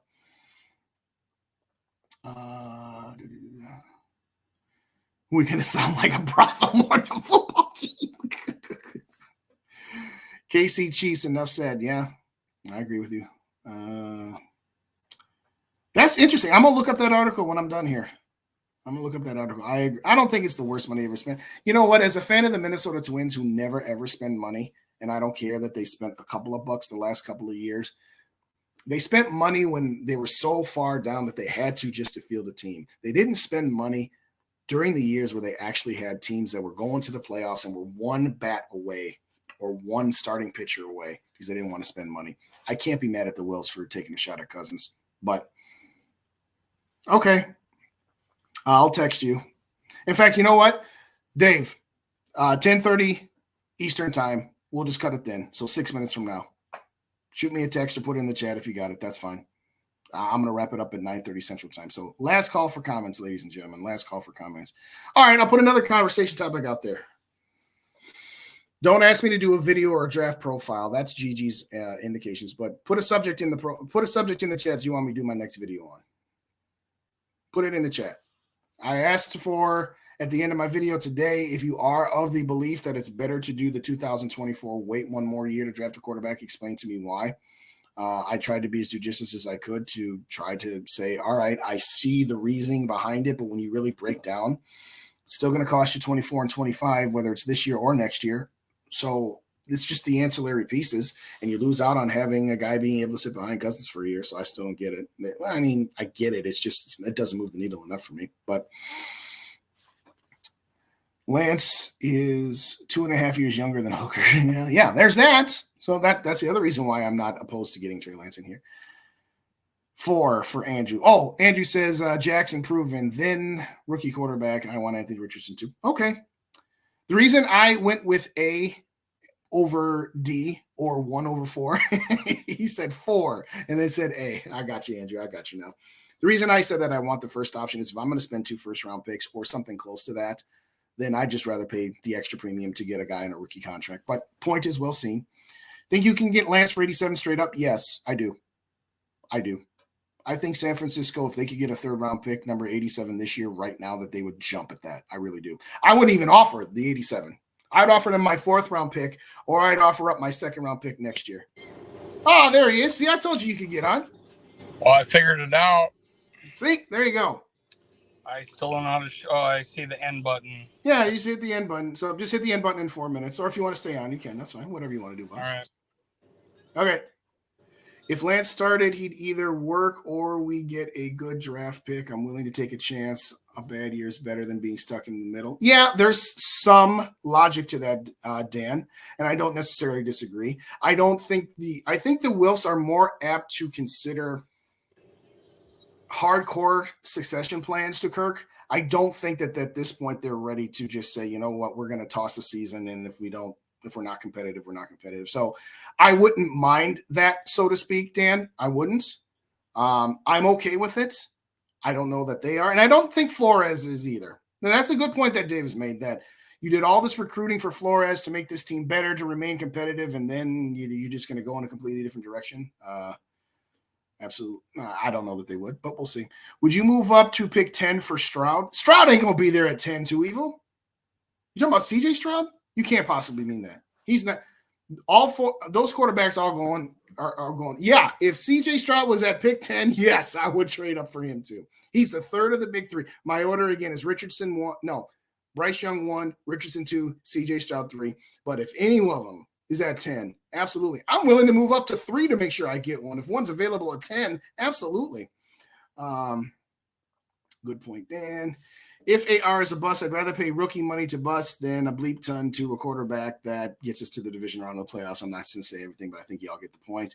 I would take any of the top 3. Thank you, Skull Mafia. Just said that. Vikings always seem like that young stuck in the middle with you. Yes. Clowns to the left, jokers to the right. Here I am, stuck in the middle with you. You are 100% accurate. And like I said, that's why, as somebody who's seen this team by and large be in the middle all the time, I'm willing to endure a season where you take a step back. Because even if you took a step back and you didn't make the playoffs for 2 or 3 years, what difference does that make than doing the same thing and getting the wild card of the division? I'm willing to take a step back. I'm willing to run the risk on the possibility that you can push through after that. We're wrapping this up. So no more bets, because I'm not going to get through all of these. But Stroud could start day 1. Maybe. If I could get one of the top 3, would I prefer they sit for a year? Yes. If I had to start them, okay, fine. Would be interesting to see what Wilson does this year. Yeah, it will be interesting. Like I said, I don't like Wilson, and I sure don't like Sean Payton, but it's going to be interesting. They can't be any worse than they were last year. All right. We'll be any chance Texans will trade out of 2 and tank 1 more year for Caleb? Yeah, there's a chance. Sure. I mean, Chicago traded out of 1 and got a haul from Carolina, so absolutely they could. Do I think? I mean, Dave's made a point. The reason I said target 3, not that it's going to make that much difference to go from 2 to 3, but it's still going to be a difference. So, no, Sarah, I've got to run. I've been we've been here for 3 hours, so I'm going to wrap it up here at 9:30 Central. So I'm going to wrap it up here in just a minute. I've got laundry to do. I got to be to work early tomorrow. So at the end of it, no, I'm going to wrap it up here. But Patrick Jones, monster, should be great. Yep. Why are we afraid of having a couple bad years to build up to be great? I don't know. Some people think that not pushing all your chips in every year is like sacrilege. It's like, I'm not saying tank like Chicago did. I'm just saying don't be afraid if you don't make moves to continuously do this, and that you take a step. Taking a step back doesn't mean you have to take 10 steps back. Spielman should just be strung up over the no trade clause and extension. Yeah, but as Dave has adroitly pointed out, you blame Spielman and you blame Rob Brzezinski, you blame the coaching staff, that all made moves to keep their own jobs, and you blame the Wilfs. Contrary to popular opinion, I don't blame Cousins for his contract or all of the stipulations that comes with it. Doesn't change that it is what it is, but no, I don't blame him for that. I've said it a million times. These guys put their bodies on the line. They are entitled to get every cent they can. I've never once said that any player is obligated to do what Harrison Smith did, for example, and take a pay cut. Is it great that Harrison did that? Is it awesome? Yes. Am I mad at Adam Thielen for not taking a deal like that? No, I ain't mad at him for it. All right, let's wrap this up. One quarterback will fall. I hope so. Thank you so much for the stream. Also, where's my jersey? Evil. I thought I'd be able to get out of here with having you say something about the jerseys. There you go. Levis will fall. Okay. We need more help on defense. I'd take Breezy if available. Yeah, I wouldn't mind taking him either. But thank you, Mateo. I was just going to say he's a little bit injury prone as well. All right, for real. I'm going to wrap this up here. Thank you kindly, everybody, for joining us. We only went 3 hours this time. So last week was 4 hours. This week was 3. So next week, I think we'll probably be in line for a 2-hour show. But in all seriousness, thanks everybody so much for joining us. Dave, pleasure as always. I know we get a little whatever sometimes, but no, it's all good. We just want to see the Vikings win a Super Bowl before we die. We just all have different opinions on what the best route to get there is, but it doesn't mean anything. I want to thank everybody who joined us in the chat. I can't read off all the names, but you all know how much we very, very much appreciate it. If you haven't already, hit the like button on whichever channel you're watching on. Hit the like button. Go to the other channel. Hit the like button there. And share this with your friends. Let us know. Anybody who hasn't subscribed to either Purple and Gold for Days or Minnesota Sports Talk, please consider giving us a subscription. We thank you kindly for joining us this evening. And as always, Skol Vikes, to the next episode. Hit it out, Davey. Shut her down. Good night, everybody.